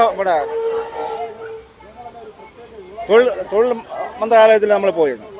തൊഴിൽ മന്ത്രാലയത്തിൽ നമ്മൾ അവിടെ പോയപ്പോൾ അവിടെ അഡീഷണൽ കമ്മീഷണറായിട്ട് നമ്മൾ നമ്മുടെ മീറ്റിംഗ് ഉണ്ടായിരുന്നപ്പോൾ അവിടെ വന്നത് ഇവിടുത്തെ സെക്രട്ടറിയും ചെയർപേഴ്സണലായ ഗായത്രി ബാബുവാണ് ഉണ്ടായിരുന്നത്. പക്ഷേ അവർ പറയുന്ന പറഞ്ഞാൽ ഏതൊരു കാരണവശാലും നമ്മൾ അംഗീകരിക്കാൻ പറ്റത്തില്ല. അപ്പോൾ നമ്മൾ ചോദിച്ചു എന്താ കാരണം എന്ന് വെച്ചാൽ, അപ്പോൾ നമ്മൾ ചെയ്യുന്ന ജോലി അവർ നമ്മളെ തടസ്സപ്പെടുത്തുകയാണ്. അവർ കിച്ചൺ പിന്നെ വെച്ചോട്ടെ, അവർ എന്ത് വേണോ വെച്ചോട്ടെ, പക്ഷേ നമുക്ക് അതിൻ്റെ പരിപാലനവും അതിൻ്റെ വേതനവും നമുക്കാണ് തരേണ്ടത്. അത് നമ്മൾ ആവശ്യപ്പെട്ടു. പക്ഷേ അതിനും അവർ തയ്യാറില്ല. നമ്മൾ ഒരുവിധം നമ്മൾ ഈ ചർച്ച എങ്ങനെ സമരം നിർത്താനുള്ള കാരണങ്ങൾ നോക്കി ഇരിക്കുമ്പോഴാണ് അവരിങ്ങനെ ഓരോ കാര്യങ്ങൾ പറയുന്നത്. പക്ഷേ എന്ത് പറഞ്ഞാലും അവർ ഒന്നിനാലും അടുക്കില്ല. അതുപോലെ തന്നെ നമ്മൾ സംസാരിച്ചുകൊണ്ടിരുന്നപ്പോൾ തന്നെ അവർ പറയുന്നത് നമ്മൾ എല്ലാം കുറഞ്ഞവരാണ്. നമ്മളെന്താ കുറഞ്ഞവർ? നമ്മളിലുള്ളവരെല്ലാം വിദ്യാഭ്യാസമുള്ളവരാണ്. ഈ വിദ്യാഭ്യാസമുള്ളവർ ഈ നമ്മുടെ സർക്കാർ നമ്മളെ പ്രൊട്ടക്ഷൻ ചെയ്യണ്ടേ? ഇവിടെ നമ്മൾ എന്തുമാത്രം വിദ്യാഭ്യാസമുള്ളവരെന്നാണ് ഈ വേസ്റ്റ് എടുത്ത് ജീവിക്കുന്നത്. അപ്പോൾ അവർക്ക് ഒരു പ്രൊട്ടക്ഷൻ കൊടുക്കാതെ അവർ ഈ നമ്മളെ നികൃഷ്ടമായിട്ട് താഴ്ന്ന വർഗത്തിൽപ്പെട്ടവരാണെന്നൊക്കെ പറയുന്ന ഒരു ആവശ്യവുമില്ല. അവിടെ സമരം ചെയ്യുന്ന മറ്റൊരു തൊഴിലാളിയുടെ പ്രതികരണം കൂടിയാണ് നമ്മൾ കേട്ടത്. വി വിനോദ് തുടരുന്നുണ്ട് നമുക്കിപ്പം. വിനോദ്, വളരെ ന്യായമായ ഒരു ആവശ്യമല്ലേ ഈ തൊഴിലാളികൾ ഉന്നയിക്കുന്നത്? രാവും പകലും അവർ എത്രത്തോളം കഠിനാധ്വാനം നടത്തിയവരാണ് ഇത്രയും കാലം ഈ നഗരം ക്ലീൻ ചെയ്യുവാൻ വേണ്ടി. എന്നിട്ട് ഒരു ഘട്ടത്തിൽ, ഒരു സുപ്രഭാതത്തിൽ പെട്ടെന്ന് അവരുടെ തൊഴിൽ ഇല്ലാതാക്കുന്ന നടപടിയിലേക്ക്, അത് എന്ത് ന്യായീകരണം നിരത്തിയാണെങ്കിലും കോർപ്പറേഷൻ കടന്നാൽ പ്രതിഷേധിക്കേണ്ട വിഷയം തന്നെയാണ്. മന്ത്രി ഈ വിഷയത്തിൽ നേരത്തെ ഒരു ഘട്ടത്തിൽ ഇടപെട്ടതാണ്. ഇവർക്ക് വേണ്ടതെല്ലാം ചെയ്തു നൽകാം, ഇവരുടെ ആവശ്യങ്ങൾ പരിഗണിക്കാമെന്ന് ഉറപ്പ് നൽകിയതാണ്. പിന്നീട് എവിടെയാണ് ഈ കാര്യത്തിൽ ഒരു നീക്കുപോക്കുണ്ടാകാതെ പോയത്? തീർച്ചയായും മാരിയ, ഇത് തന്നെ ഉപജീവന മാർഗമായി കൊണ്ടുനടന്ന ആളുകളാണ്. വർഷങ്ങളായി ഈ തൊഴിൽ ചെയ്ത് ജീവിക്കുന്നവരാണ്. നഗരത്തിലെ മാലിന്യം നീക്കം ചെയ്യുന്ന ആളുകളാണ്. അവർക്കാണ് ഇപ്പോൾ ഈ തൊഴിൽ നിഷേധം ഉണ്ടായിരിക്കുന്നത്. അത് അവർ ഈ സ്കിൽഡ് ലേബർ, അല്ലെങ്കിൽ അവർക്ക് ആ പരിശീലനം ലഭിച്ചിട്ടില്ല എന്നതാണ് പ്രധാനമായും പറയുന്നത്. ജോയിയുടെ മരണം, ആമഴഞ്ചാൻ തോട്ടിൽ ശുചീകരണ തൊഴിലാളിയായ ജോയി മരണപ്പെട്ട സാഹചര്യം ഉണ്ടായി. അതിനുശേഷമാണ് ഇത്തരത്തിലുള്ള ശുചീകരണ തൊഴിലാളികളെ ഒഴിവാക്കിക്കൊണ്ട് നഗരസഭയുടെ തന്നെ തൊഴിലാളികളെ ഉപയോഗിച്ചുള്ള ശുചീകരണ പ്രവൃത്തികളുമായി മുന്നോട്ട് പോകാമെന്ന ഒരു നിലയിൽ എത്തുന്നത്. പക്ഷേ ഇവർ തന്നെ പറയുന്ന ഒരു കാര്യം, അവർ ജോലി ചെയ്യുന്ന ഇടങ്ങൾ, അവിടെ ആമഴഞ്ചാനത്തോടോ അല്ലെങ്കിൽ അങ്ങനെയുള്ള സ്ഥലങ്ങളോ കടന്നു പോകുന്ന സംഗതികളില്ല, അല്ലെങ്കിൽ ആ തരത്തിലുള്ള ജലാശയങ്ങളോ മറ്റു കാര്യങ്ങളോ ഇല്ല. അവർ വർഷങ്ങളായി മാലിന്യ നീക്കം നടത്തി ജീവിക്കുന്ന ആളുകളാണ്. അവർക്ക് തൊഴിൽ തിരികെ നൽകാം എന്ന ഉറപ്പ് മന്ത്രിയുടെ ഭാഗത്തു നിന്ന് ഉൾപ്പെടെ ഉണ്ടായി. എന്നാൽ ചെയർപേഴ്സൺ ഉൾപ്പെടെ ഉള്ളവർ, ആരോഗ്യ സ്റ്റാൻഡിംഗ് കമ്മിറ്റിയുടെ ചെയർപേഴ്സൺ ഉൾപ്പെടെയുള്ള ആളുകൾ തങ്ങളോട് മോശമായി പെരുമാറി എന്ന ഒരു ആരോപണമാണ് അവർ ഉന്നയിക്കുന്നത്. പ്രധാനമായും തിരുവനന്തപുരത്ത് നിന്നുള്ള മന്ത്രിയാണ് ശിവൻകുട്ടി, തൊഴിൽ മന്ത്രിയാണ്. അദ്ദേഹം നഗരസഭയുടെ മേയറായിരുന്ന ആളാണ്. അദ്ദേഹത്തിന്റെ ഒരു ഇടപെടലാണ് ഈ തൊഴിലാളികൾ ആവശ്യപ്പെടുന്നത്. പ്രധാനമായും മേയർ ഇതിനകത്ത് പക്വതയില്ലാതെ പെരുമാറുന്നു. പല ഘട്ടങ്ങളിലായി ഉയർന്നു വന്നൊരു ആരോപണമാണ്. പ്രായത്തിന്റെ കുറവ് കൊണ്ട്, അല്ലെങ്കിൽ അങ്ങനെ അനുഭവ പരിചയം കുറവുള്ളത് കൊണ്ട് മേയറുടെ ഭാഗത്തു നിന്ന് അപക്വമായ ചില നടപടികൾ ഉണ്ടാകുന്നു എന്നുള്ളതാണ് അവർ ഉന്നയിക്കുന്ന ഒരു ആരോപണം.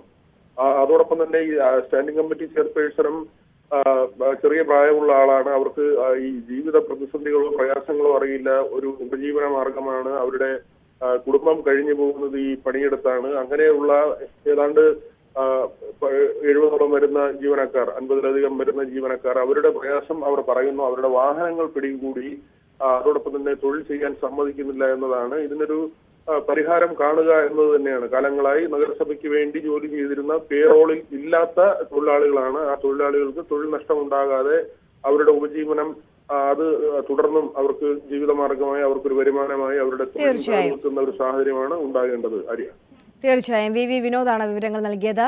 തീർത്തും ന്യായമായിട്ടുള്ള ആവശ്യങ്ങളാണ് ഈ സ്വതന്ത്ര ശുചീകരണ തൊഴിലാളികൾ മുന്നോട്ട് വയ്ക്കുന്നത്. ഒരു സുപ്രഭാതത്തിൽ അവരുടെ ജോലി നിഷേധിക്കുന്ന നടപടിയിലേക്കാണ് കോർപ്പറേഷൻ കടന്നിട്ടുള്ളത്. അതുകൊണ്ട് തന്നെയാണ് നേരത്തെയും അവർ മരത്തിനു മുകളിൽ കയറി ആത്മഹത്യാ ഭീഷണി മുഴക്കിക്കൊണ്ട് അത്തരത്തിലൊരു കടുത്ത സമരമുറയിലേക്ക് കടന്നിരുന്നു. ആ ഘട്ടത്തിലാണ് മന്ത്രിയുടെയൊക്കെ ഇടപെടൽ ഉണ്ടായത്. പക്ഷേ വിഷയത്തിൽ പിന്നീട് ഒരു നീക്കുപോക്ക് ഉണ്ടായില്ല എന്നുള്ളതാണ്. അതുകൊണ്ടാണ് വീണ്ടും പ്രതിഷേധവുമായി അവർ രംഗത്തേക്ക് എത്തുന്നത്. കോർപ്പറേഷന്റെ കവാടത്തിന് മുകളിൽ കയറി നിന്നുകൊണ്ട് ഇത്തരത്തിൽ ആത്മഹത്യാ ഭീഷണി അടക്കം മുഴക്കിക്കൊണ്ട് വളരെ ശക്തമായിട്ടുള്ള സമരം മുന്നോട്ട് വയ്ക്കുന്നത്. എന്തായാലും അധികൃതർ വേണ്ട വിധത്തിൽ ഈ വിഷയത്തിൽ ഇടപെടേണ്ട കാര്യമാണ് എന്നുകൂടി ഓർമ്മിപ്പിക്കുന്നു. മറ്റൊരു വാർത്തയിലേക്ക് കടക്കുകയാണ്. ജോലിക്കിടെ പരിക്കേറ്റ പോലീസുകാരന് വീട് നിർമ്മിച്ച് സഹപ്രവർത്തകരുടെ കരുതൽ. കോഴിക്കോട് മണിയൂരിലെ കൂത്തപ്പള്ളി താഴക്കുരി അനുരൂപിനാണ് വീട് നിർമ്മിച്ചു നൽകിയത്. സ്പീക്കർ എൻ ഷംസീർ വീടിന്റെ താക്കോൽ കൈമാറി. അപകടത്തിൽ പരുക്കേറ്റ് കിടപ്പിലായതോടെ വീടെന്ന സ്വപ്നം പാതിവഴിയിൽ നിലച്ചുപോയി. ഉടൻ യാഥാർത്ഥ്യമാകുമെന്ന് വിചാരിച്ചതല്ല. പേരാമ്പ്രയിലെ പട്രോളിംഗ് ഡ്യൂട്ടിക്കിടെയാണ് വാഹനം മറിഞ്ഞ് അനുരൂപിന് പരിക്കുപറ്റിയത്. അന്ന് വീട് പണി പ്രാരംഭഘട്ടത്തിലായിരുന്നു. ചികിത്സയും മറ്റുമായി കഴിയുന്നതിനിടയിലാണ് സഹപ്രവർത്തകർ ദൗത്യം ഏറ്റെടുത്തത്. പോലീസ് അസോസിയേഷനിൽ നിന്നും 100 രൂപ വീതം സമാഹരിച്ചു കിട്ടിയ 20 ലക്ഷത്തോളം രൂപ കൊണ്ടാണ് നിർമ്മാണം പൂർത്തിയാക്കിയത്. എൻ്റെ ചികിത്സക്കുള്ള മുഴുവൻ ചെലവും കേരള പോലീസ് ഡിപ്പാർട്ട്മെൻറ്റ് അസോസിയേഷൻ നേതൃത്വത്തിൽ വഹിച്ചിട്ടുണ്ട്. അതുപോലെ തന്നെ എൻ്റെ സ്വപ്നമായ പാതി നിലച്ചു പോയ എൻ്റെ വീടിൻ്റെ മുഴുവൻ പണിയും പോലീസ് അസോസിയേഷനും കേരള പോലീസ് കുടുംബത്തിലെ ഓരോ അംഗങ്ങളും കൂടി നിർവഹിച്ചിട്ടുണ്ട്. അതുപോലെ എൻ്റെ വീടിനെടുത്ത ലോണും കേരള പോലീസ് അസോസിയേഷനും എഴുതി തന്നിട്ടുണ്ട്. നേരത്തെ എടുത്ത ഭവന വായ്പ പോലീസ് ഹൗസിംഗ് സഹകരണ സംഘം എഴുതിത്തള്ളിയത് ആശ്വാസമായി. വെൽഫെയർ ബ്യൂറോ എന്ന് പറയുന്ന സംവിധാനം ഉപയോഗിച്ചുകൊണ്ട് ചികിത്സാ ചെലവ് പൂർണ്ണമായിട്ടും ഹോസ്പിറ്റലിലേക്ക് നൽകുവാൻ പോലീസ് സംഘടനയുടെ KPIയുടെയും KPOയുടെയും ഇടപെടലിനാൽ നമുക്ക് സാധിച്ചു എന്നുള്ളതാണ്. സംസ്ഥാനത്തിനകത്തുള്ള പോലീസ് ഉദ്യോഗസ്ഥരിൽ നിന്നും 100 രൂപ വീതം സമാഹരിച്ചുകൊണ്ടാണ് നമ്മൾ ഈ വീടിൻ്റെ നിർമ്മാണം പൂർത്തീകരിച്ചത്. ഏറ്റവും മാതൃകാപരമായ മറ്റൊരു തീരുമാനം കൂടി എടുത്തു. അദ്ദേഹത്തിൻ്റെ ലോൺ ബാക്കി ഉണ്ടായിരുന്ന 20,42,532 രൂപ സംഘം ഏറ്റെടുത്തുകൊണ്ട് പൂർണ്ണമായിട്ടും 1 രൂപയുടെ പോലും ബാധ്യതയില്ലാത്ത വിധം ഈ വീട്ടിനകത്ത് സ്വസ്ഥമായി ജീവിക്കാൻ ആവശ്യമായ ഒരു സാഹചര്യം കേരളത്തിലെ പോലീസ് സംഘടനകളും ഹൗസിംഗ് സന്നദ്ധ സംഘവും ചേർന്നൊരുക്കുക എന്നുള്ളതാണ്. സ്പീക്കർ എൻ ഷംസീർ താക്കോൽ കൈമാറി. ഭാര്യയും 2 മക്കളും അടങ്ങുന്നതാണ് അനുരൂപിന്റെ കുടുംബം. ന്യൂസ് 18 കോഴിക്കോട്. അപ്പോൾ നമുക്കിനി കുറച്ചധികം വാർത്തകൾ അതിവേഗം പരിശോധിക്കാം. ഫാസ്റ്റ് ന്യൂസിലേക്ക് കടക്കുകയാണ്. KP അഭിലാഷത്തും.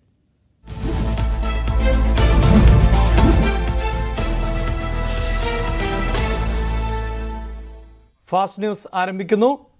സ്വാഗതം. ഉത്തർപ്രദേശിലെ ആശുപത്രിയിൽ 10 നവജാത ശിശുക്കൾ വെന്തുമരിച്ചു. 40ഓളം കുട്ടികളെ രക്ഷപ്പെടുത്തി. ഝാൻസിയിലെ മഹാറാണി ലക്ഷ്മിഭായ് ആശുപത്രിയിൽ ഉണ്ടായ വൻ തീപിടുത്തത്തിൽ ആണ് കുട്ടികൾ മരിച്ചത്. ഇന്നലെ രാത്രി 10:30-ക്കാണ് അപകടം ഉണ്ടായത്. തീപിടുത്തത്തിന്റെ കാരണം ഷോർട്ട് സർക്യൂട്ട് എന്നാണ് പ്രാഥമിക നിഗമനം.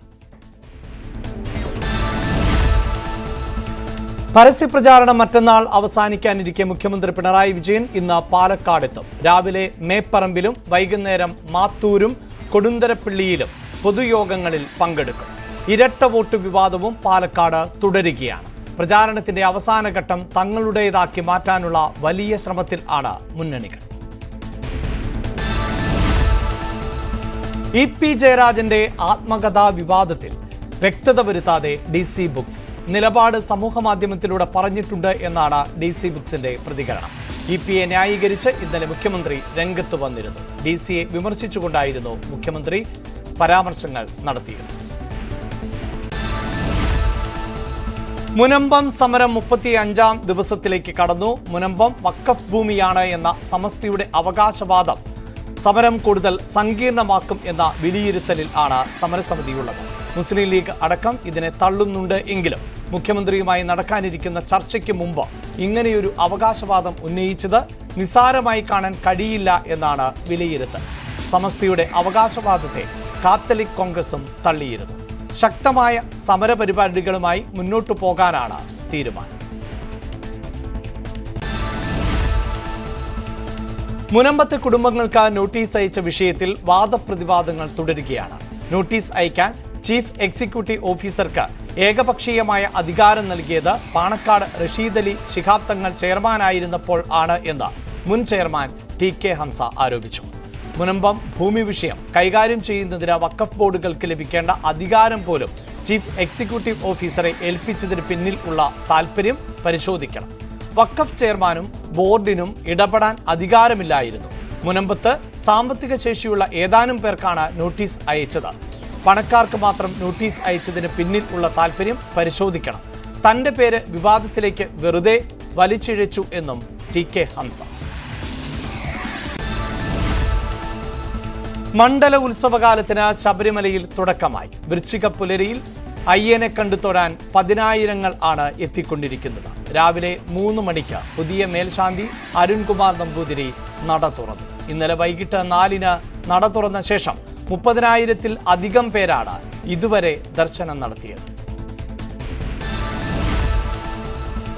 പാണ്ഡിത്യത്തെക്കാൾ ഭക്തിയാണ് തന്നെ നയിക്കുന്നത് എന്ന് ശബരിമലയിൽ മേൽശാന്തിയായി അഭിഷിക്തനായ അരുൺകുമാർ നമ്പൂതിരി.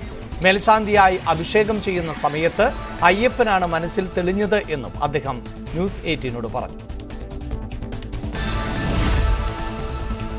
തിരുവനന്തപുരം നഗരസഭയ്ക്ക് മുന്നിൽ ആത്മഹത്യാ ഭീഷണി.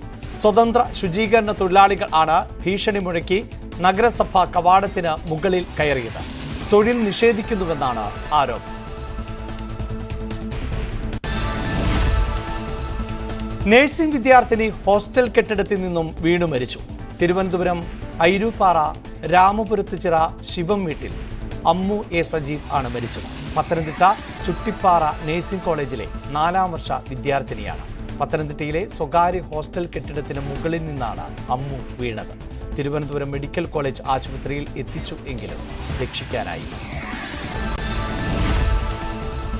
കേരളത്തിൽ ഇന്നും ശക്തമായ മഴ തുടരുമെന്ന് കാലാവസ്ഥാ വകുപ്പ്. എറണാകുളം, വയനാട്, കോഴിക്കോട് ജില്ലകളിലാണ് ഏറ്റവും കൂടുതൽ മഴ ലഭിക്കുകയെന്നും മുന്നറിയിപ്പുണ്ട്. 3 ജില്ലകളിലും 115.5 മില്ലിമീറ്റർ വരെ മഴ ലഭിച്ചേക്കാം. ഈ സാഹചര്യത്തിൽ 3ഇടങ്ങളിലും യെല്ലോ അലർട്ട് പ്രഖ്യാപിച്ചു. ഒറ്റപ്പെട്ട ശക്തമായ മഴയ്ക്കുള്ള സാധ്യതയാണ് പ്രവചിക്കപ്പെട്ടിട്ടുള്ളത്. ഇടിമിന്നലിനും സാധ്യതയുണ്ട് എന്നാണ് മുന്നറിയിപ്പ്. ഇടുക്കി ചൊക്രമുടിയിൽ കയ്യേറ്റവും അനധികൃത നിർമ്മാണവും നടന്ന ഭൂമിയിൽ സർവേ പൂർത്തിയായി. 1 മാസം മുമ്പാണ് ചൊക്രമുടിയിലെ വിവാദ ഭൂമി അളന്ന് റിപ്പോർട്ട് നൽകാൻ ജില്ലാ കളക്ടർ ഇടുക്കി സർവേ ഡെപ്യൂട്ടി ഡയറക്ടർക്ക് നിർദ്ദേശം നൽകിയത്. ഒരാഴ്ചയ്ക്കുള്ളിൽ സർവേ പൂർത്തിയാക്കാനായിരുന്നു നിർദ്ദേശം എങ്കിലും സർവേ വിഭാഗം കൂടുതൽ സമയം ആവശ്യപ്പെട്ടിരുന്നു. ഇനി ദേശീയ വാർത്തകൾ നോക്കാം.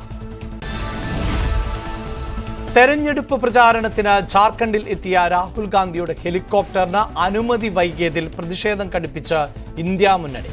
സംഭവത്തിൽ കോൺഗ്രസ് നേതാക്കൾ തെരഞ്ഞെടുപ്പ് കമ്മീഷന് പരാതി നൽകി. പ്രധാനമന്ത്രിയുടെ സന്ദർശനത്തെ തുടർന്ന് ഫ്ലൈ സോൺ നിയന്ത്രണം ഏർപ്പെടുത്തിയതിനാൽ ആണ് ATC അനുമതി വൈകിയത് എന്നാണ് കോൺഗ്രസിന്റെ ആരോപണം. ജാർഖണ്ഡിൽ ബംഗ്ലാദേശിൽ നിന്നുള്ള നുഴഞ്ഞുകയറ്റവും ആദിവാസി ഭൂമി കയ്യേറ്റവും ആവർത്തിച്ചുന്നയിച്ച് BJP. ഗോത്രവിഭാഗങ്ങൾക്കിടയിൽ JMMനുള്ള ശക്തി ചോർത്തുകയാണ് ലക്ഷ്യം.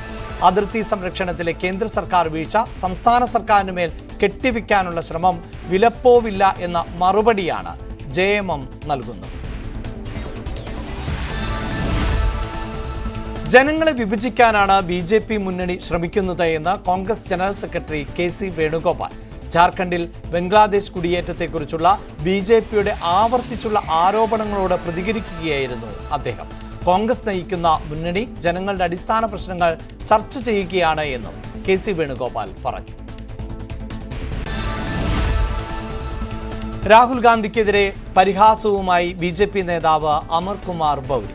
രാഹുൽ ഗാന്ധിയെ BJPയുടെ സ്റ്റാർ ക്യാമ്പയിനർ എന്നാണ് ബൗരി വിശേഷിപ്പിച്ചത്. രാഹുൽ ഗാന്ധി പ്രചാരണത്തിന് എത്തുന്ന സ്ഥലത്തെല്ലാം താമര വിരിയുമെന്നും ബൗരി പറഞ്ഞു.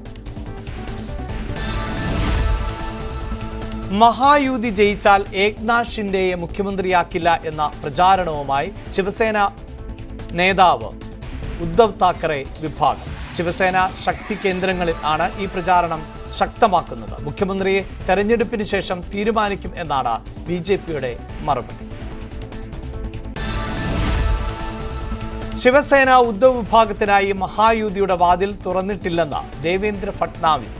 2019 രാഷ്ട്രീയത്തിൽ എന്തും സംഭവിക്കാമെന്ന പാഠം പഠിച്ചു. ഇനി ഉദ്ധവിനെ ആവശ്യമില്ല എന്നും ജനങ്ങൾ മഹായുതിക്ക് വലിയ ഭൂരിപക്ഷം നൽകുമെന്നും ഫട്നാവിസ്. യോഗി ആദിത്യനാഥ് ഉയർത്തിയ മുദ്രാവാക്യങ്ങളിൽ തെറ്റൊന്നും കാണുന്നില്ല എന്നും രാജ്യം വിവിധ ജാതികളായി ഭിന്നിച്ചു നിന്നപ്പോഴെല്ലാം അപകടത്തിലായിട്ടുണ്ട് എന്നും ഫട്നാവിസ് പറഞ്ഞു. കോൺഗ്രസിനും ശിവസേനയ്ക്കും NCPക്കും ഏതെങ്കിലും വിഷയത്തിൽ പൊതു അഭിപ്രായം ഉണ്ടോ എന്ന ചോദ്യവുമായി കേന്ദ്രമന്ത്രി നിതിൻ ഗഡ്കരി. മഹായുതി സഖ്യത്തിൽ പൂർണ്ണ ഐക്യം ഉണ്ട് എന്ന് ഗഡ്കരി ന്യൂസ് 18നോട് പറഞ്ഞു. പ്രധാനമന്ത്രി നരേന്ദ്രമോദിയുടെ റാലിയിൽ എത്തിയതിനേക്കാൾ കൂടുതൽ ആളുകൾ രാഹുൽ ഗാന്ധിയുടെ റാലിയിൽ എത്തിയെന്ന് മഹാരാഷ്ട്രയുടെ ചുമതലയുള്ള കോൺഗ്രസ് നേതാവ് രമേശ് ചെന്നിത്തല. മഹായുതിയിൽ ആഭ്യന്തര തർക്കം രൂക്ഷമാണ് എന്നും മഹാവികാസ് അഗാഡി ഐക്യത്തോടെയാണ് നീങ്ങുന്നത് എന്നും ചെന്നിത്തല. മഹാരാഷ്ട്ര നിയമസഭാ തെരഞ്ഞെടുപ്പിൽ മത്സരിക്കുന്ന ഏറ്റവും സമ്പന്നനായ സ്ഥാനാർത്ഥിയാണ് പരാഗ് ഷാ. 3382 കോടി രൂപയാണ് BJPയുടെ ഖഡ്കോപ്പർ ഈസ്റ്റിലെ സ്ഥാനാർത്ഥിയുടെ ആസ്തി. BJPയുടെ മലബാർ ഹില്ലിലെ സ്ഥാനാർത്ഥി മംഗൾ പ്രഭാത് ലോധിയാണ് പട്ടികയിൽ രണ്ടാമത്.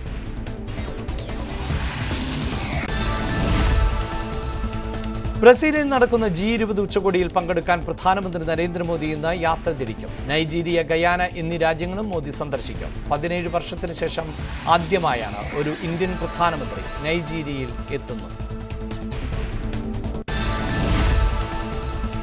തിഹാർ ജയിലിൽ അഫ്താബ് പൂനാവാലയുടെ സുരക്ഷ വർദ്ധിപ്പിച്ചു. ബാബ സിദ്ദിഖി വധക്കേസിൽ അറസ്റ്റിലായ ശിവകുമാർ ഗൗതത്തിന്റെ ഭീഷണിക്ക് പിന്നാലെയാണ് നടപടി.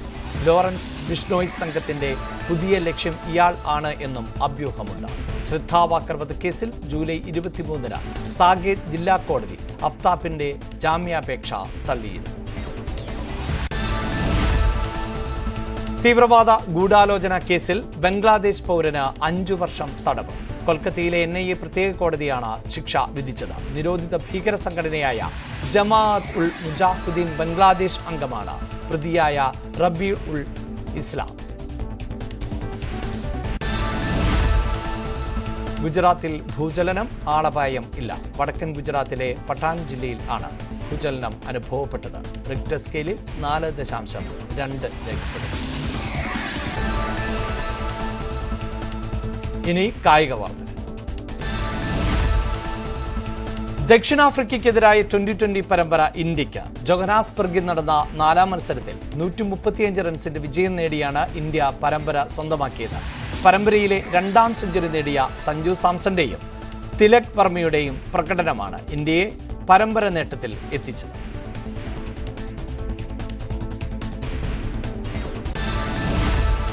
Fast news പൂർണ്ണമാകും.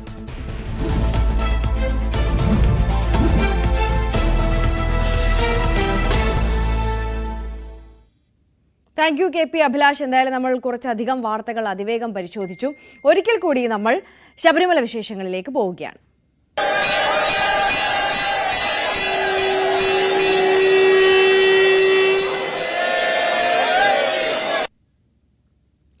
ശബരിമലയിൽ ഇന്ന് വലിയ ഭക്തജന തിരക്കാണ് അനുഭവപ്പെടുന്നത്. രാവിലെ 3-ന് പുതിയ മേൽശാന്തി S. അരുൺകുമാർ നമ്പൂതിരി നട തുറന്നു. ഇന്ന് മുതൽ ദിവസവും 18 മണിക്കൂറാണ് ശബരിമലയിൽ ദർശന സമയം അനുവദിച്ചിട്ടുള്ളത്. ഈ തിരക്ക് മൂലം തന്നെയാണ് ഈ സമയക്രമത്തിൽ ഒരു മാറ്റം വരുത്തിയിട്ടുള്ളത്. കൂടുതൽ ദർശന സമയം ഭക്തർക്കായി അനുവദിച്ചിട്ടുള്ളത്. സജീവ് സി വാര്യർ ചേരുന്നുണ്ട് സന്നിധാനത്ത് നിന്ന് നമുക്കൊപ്പം. സജീവ് സി വാര്യർ, വലിയ തിരക്കാണല്ലേ അവിടെ?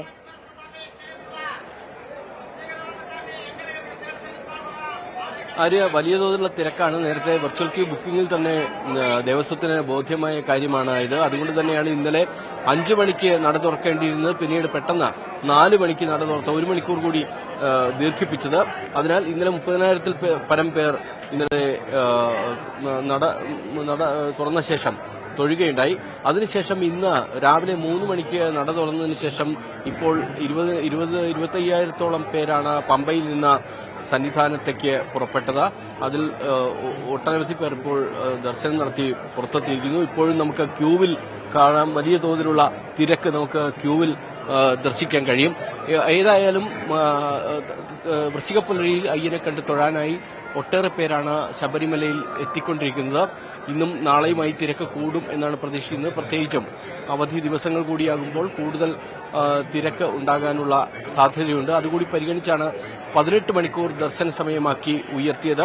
നേരത്തെ ഇത്രയും സമയം ഉണ്ടായിരുന്നില്ല. 3 മണിക്ക് നട തുറക്കുക എന്നുള്ളതാണ് പുതിയതായി. 3 മണി മുതൽ 1 മണി വരെ, ഉച്ചയ്ക്ക് 1 മണി വരെയാണ് ദർശന സമയം. പിന്നീട് 3 മണിക്ക് വീണ്ടും ദർശനം ആരംഭിക്കും. അത് 11 മണി വരെ നീളും. ഹരിവരാസനമ്പാടി നട അടയ്ക്കുന്നതുവരെ പരമാവധി തീർത്ഥാടകരെ സന്നിധാനത്തേക്ക് കടത്തിവിടുകയും അവർക്ക് സ്വാമി ദർശനം സാധ്യമാക്കുകയും ചെയ്യുക എന്നുള്ളതാണ് ദേവസ്വം ബോർഡും പോലീസും ചെയ്തിരിക്കുന്ന ക്രമീകരണങ്ങൾ. അതിനായി ഇന്ന് കൂടുതൽ കാര്യങ്ങൾ അവലോകനം ചെയ്യാനായി ഇന്ന് ഉന്നതതല യോഗവും ചേരുന്നുണ്ട്. ഇത് പതിവുള്ളതാണെങ്കിലും ഇക്കുറി ആസൂത്രിതമായി കൃത്യമായ ആസൂത്രണത്തോടുകൂടി നടത്തിയിരിക്കുന്ന പ്രവർത്തനങ്ങളുടെ തുടർച്ചയായാണ് ഇന്ന് അവലോകന യോഗം ചേരുന്നത്. മന്ത്രി വി എൻ വാസവൻ ഇന്നലെ തന്നെ സന്നിധാനത്ത് എത്തിയിരുന്നു. ഇന്നലെ പമ്പയിലെ പല ഉദ്ഘാടനങ്ങളിലും പങ്കെടുത്ത ശേഷം അദ്ദേഹം ഉച്ചയോടുകൂടി സന്നിധാനത്തെത്തി. അതിനുശേഷം ഇന്ന് ഉച്ചവരെ അദ്ദേഹം ഇവിടെ ഉണ്ടാകും. ഇന്ന് മീറ്റിംഗ് ഉന്നതതല യോഗങ്ങൾ ഉണ്ടാകും. യോഗത്തിന് ശേഷം മാധ്യമങ്ങളെ കാണുന്നുമുണ്ട് മന്ത്രി. ഇതാണ് ഇവിടെ നിന്നുള്ള പ്രധാന വിവരങ്ങൾ. സജീവ, ഒരുപാട് മണിക്കൂറൊക്കെ ക്യൂ നിൽക്കേണ്ട ഒരു സാഹചര്യം ഉണ്ടോ അവിടെ ഇപ്പോൾ?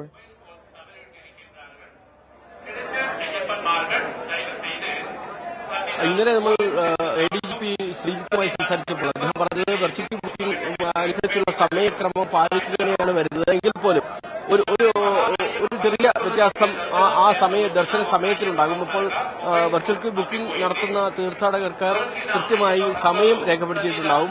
ഇത്ര സമയത്തിനകത്ത് ദർശനം നടത്തണം എന്നുള്ളതാണ് അവർക്ക് നൽകിയിരിക്കുന്ന സ്ലിപ്പിലുള്ളത്. എന്നാൽ ആ സ്ലിപ്പ് പ്രകാരമാകില്ല നമ്മൾ ഇവിടുത്തെ തിരക്ക്, പ്രത്യേക പൂജകൾ ഇതെല്ലാം അനുസരിച്ച് സമയക്രമത്തിൽ ചെറിയ മാറ്റമുണ്ടാകും എന്ന് പറഞ്ഞിരുന്നു. എന്തായാലും പമ്പയിൽ നിന്ന് നടപ്പന്തൽ വരെയുള്ള ദൂരത്ത്, അതായത് ഏകദേശം 3.5-4 കിലോമീറ്ററോളം ദൂരത്ത് വിവിധയിടങ്ങളിലായി തീർത്ഥാടകർക്ക് വിശ്രമിക്കാനുള്ള സൗകര്യങ്ങൾ ഒരുക്കിയിട്ടുണ്ട്. അതോടൊപ്പം തീർത്ഥാടകരെ സംബന്ധിച്ചിടത്തോളം ചെറിയ ലഘുഭക്ഷണം, വെള്ളം ഇതെല്ലാം ലഭ്യമാക്കുന്നതിനുള്ള നടപടികളും സ്വീകരിച്ചിട്ടുണ്ട്.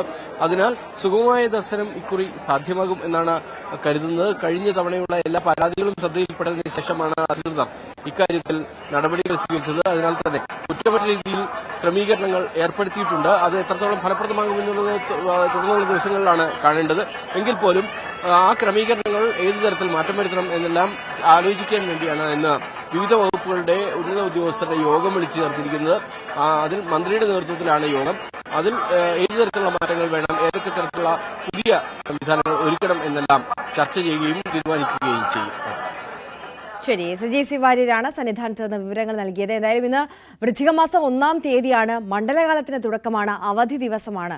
ഇതൊക്കെ കൂടി ആകുമ്പോഴേക്കും വലിയ തിരക്കാണ് ശബരിമല സന്നിധാനത്ത് അനുഭവപ്പെടുന്നത്. എന്തായാലും വേണ്ട ക്രമീകരണങ്ങളൊക്കെ ഒരുക്കിയിട്ടുണ്ട് എന്നുള്ളതാണ് സർക്കാർ സംവിധാനങ്ങൾ അറിയിക്കുന്നത്. അത് കാര്യക്ഷമമായി അവിടെ നടക്കുന്നുണ്ടോ എന്നൊക്കെ നമുക്ക് വരും മണിക്കൂറുകളിലെ കൂടുതൽ വ്യക്തമായ ഒരു റിപ്പോർട്ടിലേക്ക് എത്താൻ സാധിക്കുകയുള്ളൂ. മറ്റു വാർത്തകളിലേക്ക് പോവുകയാണ്. ഇടുക്കി ചക്രമുടിയിൽ കയ്യേറ്റവും അനധികൃത നിർമ്മാണവും നടന്ന ഭൂമിയിൽ സർവേ പൂർത്തിയായി. 1 മാസം മുൻപാണ് ചക്രമുടിയിലെ വിവാദ ഭൂമി അളന്ന് റിപ്പോർട്ട് നൽകാൻ ജില്ലാ കളക്ടർ ഇടുക്കി സർവേ ഡെപ്യൂട്ടി ഡയറക്ടർക്ക് നിർദ്ദേശം നൽകിയത്. ഒരാഴ്ചയ്ക്കുള്ളിൽ സർവേ പൂർത്തിയാക്കാനായിരുന്നു നിർദ്ദേശമെങ്കിലും സർവേ വിഭാഗം കൂടുതൽ സമയം ആവശ്യപ്പെട്ടിരുന്നു. ചക്രമുടിയിലെ ബ്ലോക്ക് 4-ൽ സർവേ നമ്പർ 35 ഉൾപ്പെട്ട സർക്കാർ പുറമ്പോക്ക് ഭൂമിയിൽ കയ്യേറ്റം നടന്നെന്നായിരുന്നു ഉത്തരമേഖല IG കെ സേതുരാമന്റെ നേതൃത്വത്തിലുള്ള പ്രത്യേക അന്വേഷണ സംഘത്തിന്റെ കണ്ടെത്തൽ. പിന്നീട് റവന്യൂ വകുപ്പ് നടത്തിയ അന്വേഷണത്തിലും സർക്കാർ പുറമ്പോക്ക് ഭൂമിയിലെ കയ്യേറ്റം സ്ഥിരീകരിച്ചു. സർവേ വിഭാഗം നടത്തിയ പരിശോധനയിലും സർക്കാർ ഭൂമിയിൽ കയ്യേറ്റമുണ്ടെന്ന് കണ്ടെത്തി. ചക്രമുടിയിൽ തന്റെയും പിതാവിന്റെയും പേരിലുള്ള പട്ടയഭൂമിയുടെ അതിർത്തി നിർണയിച്ചു നൽകണമെന്നാവശ്യപ്പെട്ട് ചെന്നൈ സ്വദേശിയായ മലയാളി വ്യവസായി റവന്യൂ മന്ത്രിക്ക് 1 വർഷം മുൻപ് നൽകിയ പരാതിയിൽ സർക്കാർ പുറമ്പോക്കിൽ ഉൾപ്പെട്ട ഭൂമി കൂടി ഉൾപ്പെടുത്തിയാണ് 14 ഏക്കർ 69 സെന്റ് ഭൂമിയുടെ സർവേ സ്കെച്ച് തയ്യാറാക്കിയത്. റവന്യൂ വകുപ്പിന്റെ അന്വേഷണത്തെ തുടർന്ന് സർവേ സ്കെച്ച് തയ്യാറാക്കിയ ഉടുമ്പൻചോല മുൻ താലൂക്ക് സർവേയർ RB വിപിൻ രാജിനെ സസ്പെൻഡ് ചെയ്തിരുന്നു. ന്യൂസ് 18 ഇടുക്കി. മണ്ഡലകാല തീർത്ഥാടനത്തിന്റെ ഭാഗമായി ഇടുക്കിയിൽ ഒരുക്കങ്ങളായി കൺട്രോൾ റൂം സജ്ജമായി കഴിഞ്ഞിരിക്കുകയാണ്. അതിർത്തി മേഖലയിൽ എത്തുന്ന അയ്യപ്പന്മാർക്ക് ആവശ്യമായ സൗകര്യങ്ങൾ ഒരുക്കുന്ന നടപടികളും അവസാന ഘട്ടത്തിലാണ്. കളക്ട്രേറ്റിലും മഞ്ഞുമല വില്ലേജ് ഓഫീസിലുമായി 2 കൺട്രോൾ റൂമുകളുടെ സേവനം 24 മണിക്കൂറും ലഭിക്കും. രാവിലെ 8 മുതൽ രാത്രി 8 വരെ പ്രവർത്തിക്കുന്ന ഹെൽപ്പ് ഡെസ്കും സജ്ജം. തമിഴ്നാട്, ആന്ധ്ര, തെലുങ്കാന, കർണാടക തുടങ്ങിയ സംസ്ഥാനങ്ങളിൽ നിന്നുള്ള തീർത്ഥാടകർക്കായി കമ്പംമെട്ടിലും കുമിളിയിലും ഒരുക്കങ്ങളായി. തിരക്ക് കൂടുന്നതോടെ ശബരിമലയിലേക്ക് പോകേണ്ട വാഹനങ്ങൾ കമ്പംമെട്ട് കട്ടപ്പന വഴിയും തിരികെ കുമിളി വഴിയുമാകും പോകുക. ശുചീകരണ പ്രവർത്തനങ്ങൾ പൂർത്തിയായി. ടൗണിൽ കൂടുതൽ വഴിവിളക്കുകളും സ്ഥാപിച്ചു. ശബരിമല ഇടത്താവളത്തിന്റെ കമ്പംമെട്ടിലെ പണികൾ എല്ലാം തന്നെ പൂർത്തീകരിച്ച് കൊണ്ടിരിക്കുകയാണ്. എല്ലാ പരിപാടികളും അവിടെ കാട് വെട്ടിത്തെളിച്ചു, പിന്നെ കളനാശിനി അടിച്ച് അവിടെ എല്ലാം വൃത്തിയാക്കിയിട്ടുണ്ട്. ബ്ലീച്ചിങ് പൗഡർ ഇട്ടിട്ടുണ്ട്. അതുപോലെ തന്നെ ലൈറ്റുകൾ ഇന്ന് 2 ഹൈമാസ് ലൈറ്റുകൾ അവിടെ പ്രവർത്തനം ആരംഭിക്കും. ദിശാ ബോർഡുകൾ ഇന്ന് സ്ഥാപിക്കും. അങ്ങനെ എല്ലാവിധ മുന്നൊരുക്ക പ്രവർത്തനങ്ങളും പൂർത്തീകരിച്ചിരിക്കുകയാണ് കമ്പംമെട്ട ഇടത്താവളത്തിൽ. അയ്യപ്പ ഭക്തന്മാർക്ക് ഒരു തരത്തിലുള്ള ബുദ്ധിമുട്ടുകളും ഉണ്ടാകാത്ത രീതിയിൽ നല്ല സമീപനമാണ് സ്വീകരിക്കുന്നതിന് വേണ്ടിയാണ് നമ്മൾ ഒരുങ്ങിയിരിക്കുന്നത്. തമിഴ്നാട്ടിൽ തേനി ജില്ലാ ഭരണകൂടത്തിന്റെ നേതൃത്വത്തിലും ഒരുക്കങ്ങൾ നടക്കുന്നുണ്ട്. ചെക്ക് പോസ്റ്റുകളിൽ പോലീസ് പരിശോധനയും ശക്തമാക്കി. അയ്യപ്പന്മാർക്ക് സുരക്ഷ ഉറപ്പുവരുത്താൻ വിവിധ മേഖലകളിൽ പോലീസ്, ആരോഗ്യ, റവന്യൂ, തദ്ദേശ സ്വയംഭരണ, ഫയർഫോഴ്സ് വകുപ്പുകളുടെ നേതൃത്വത്തിൽ ക്രമീകരണങ്ങൾ നടത്തും. ന്യൂസ് 18 ഇടുക്കി. ഇനി നമ്മൾ നമ്മുടെ ഫേവറേറ്റ് സെഗ്മെന്റായ സ്പെഷ്യൽ ഡേ സെഗ്മെന്റിലേക്ക് കടക്കുകയാണ്. ആദ്യം എത്തുന്നത് എയ്തൻ ബി ഷൈനാണ്. ഞങ്ങളുടെ തന്നെ സഹപ്രവർത്തകൻ ഷൈൻ ചേട്ടന്റെയും ബിൻസി ചേച്ചിയുടെയും മകൻ എയ്തന്റെ ജന്മദിനമാണ് ഇന്ന്. 2ാം ജന്മദിനമാണ്. അപ്പോൾ എയ്തൻ മോനെ എല്ലാവിധ ആശംസകളും നേരുന്നു. ഹാപ്പി ബർത്ത്ഡേ മോനെ.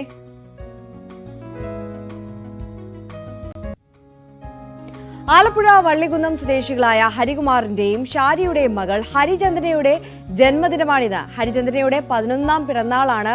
അപ്പോൾ ഹരിചന്ദ്രൻ മോൾക്ക് എല്ലാവിധ ആശംസകളും നേരുന്നു. Happy birthday. തിരുവനന്തപുരം അമരവിള സ്വദേശികളായ രതീഷ് ചിഞ്ചു ദമ്പതികളുടെ വിവാഹ വാർഷികമാണിന്ന്. ഇവരുടെ 13ാം വിവാഹ വാർഷികമാണ്. അപ്പോൾ ഹാപ്പി വെഡിങ് ആനിവേഴ്സറി. 2 പേർക്കും ആനിവേഴ്സറി ആശംസകൾ. അടിച്ചു പൊളിക്കപ്പോൾ ഇത്തവണത്തെ ആനിവേഴ്സറി. ഇവർക്ക് 2 കുഞ്ഞു മക്കളുണ്ട്, നിരഞ്ജനും നീരജും. 2 പേർക്കും ആശംസകൾ നേരുന്നു.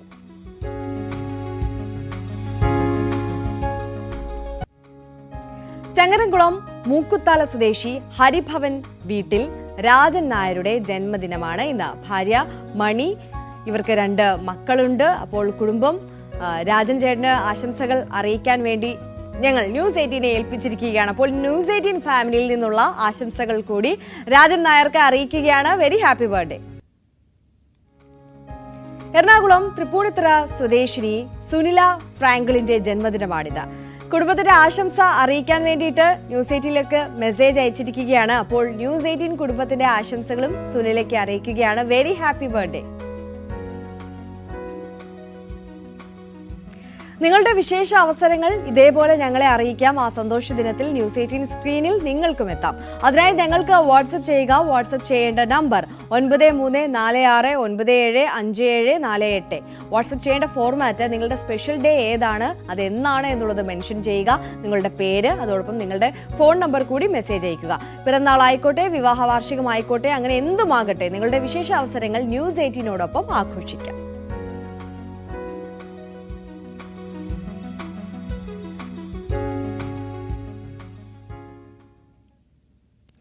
ശിശുദിനത്തിൽ സ്കൂൾ വളപ്പിലെ ആഴമേറിയ കിണറ്റിൽ വീണ കുന്നത്തൂർ MT UP സ്കൂളിലെ 6ാം ക്ലാസ് വിദ്യാർത്ഥിനിയെ രക്ഷപ്പെടുത്താൻ കഴിഞ്ഞത് സ്കൂളിലെ ജീവനക്കാരനായ സിജു തോമസിന്റെ ആത്മധൈര്യമാണ്. സ്വന്തം ജീവൻ പോലും പണയം വെച്ച് സുരക്ഷയൊന്നുമില്ലാതെ കിണറ്റിലേക്ക് ഇറങ്ങി വിദ്യാർത്ഥിയായ ഫെബിനെ രക്ഷിക്കുകയായിരുന്നു. എസ് വിനീഷിന്റെ റിപ്പോർട്ട് കാണാം. കഴിഞ്ഞ ദിവസമായിരുന്നു കൊല്ലം തുരുത്തിക്കര MT UPSലെ 6ാം ക്ലാസ്സുകാരൻ ഈ കിണറിൽ അകപ്പെട്ടത്. ആ കുട്ടിക്ക് രക്ഷകനായതാകട്ടെ ഈ സ്കൂളിലെ ഒരു ജീവനക്കാരൻ.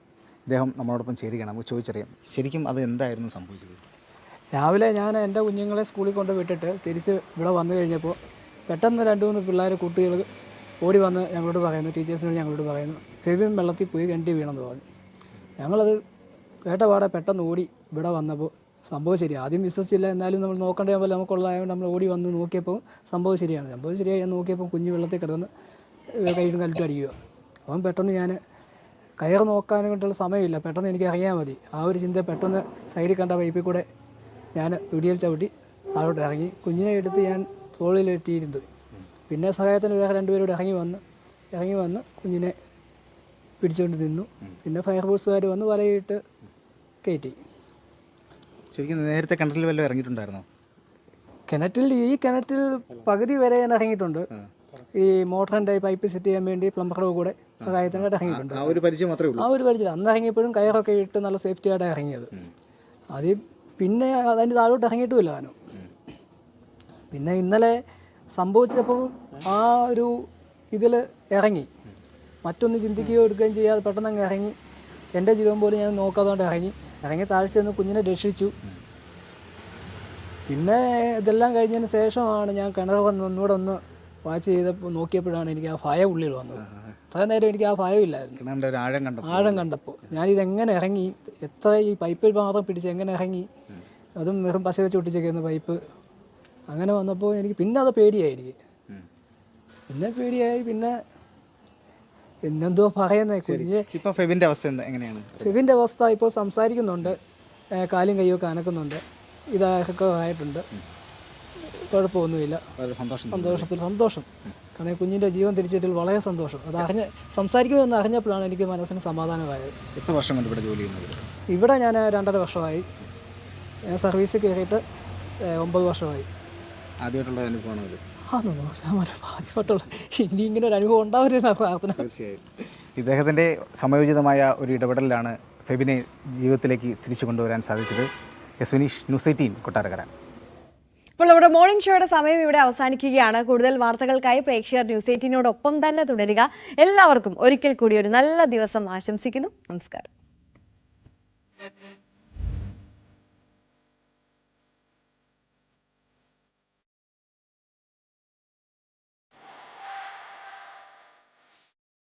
മുനമ്പം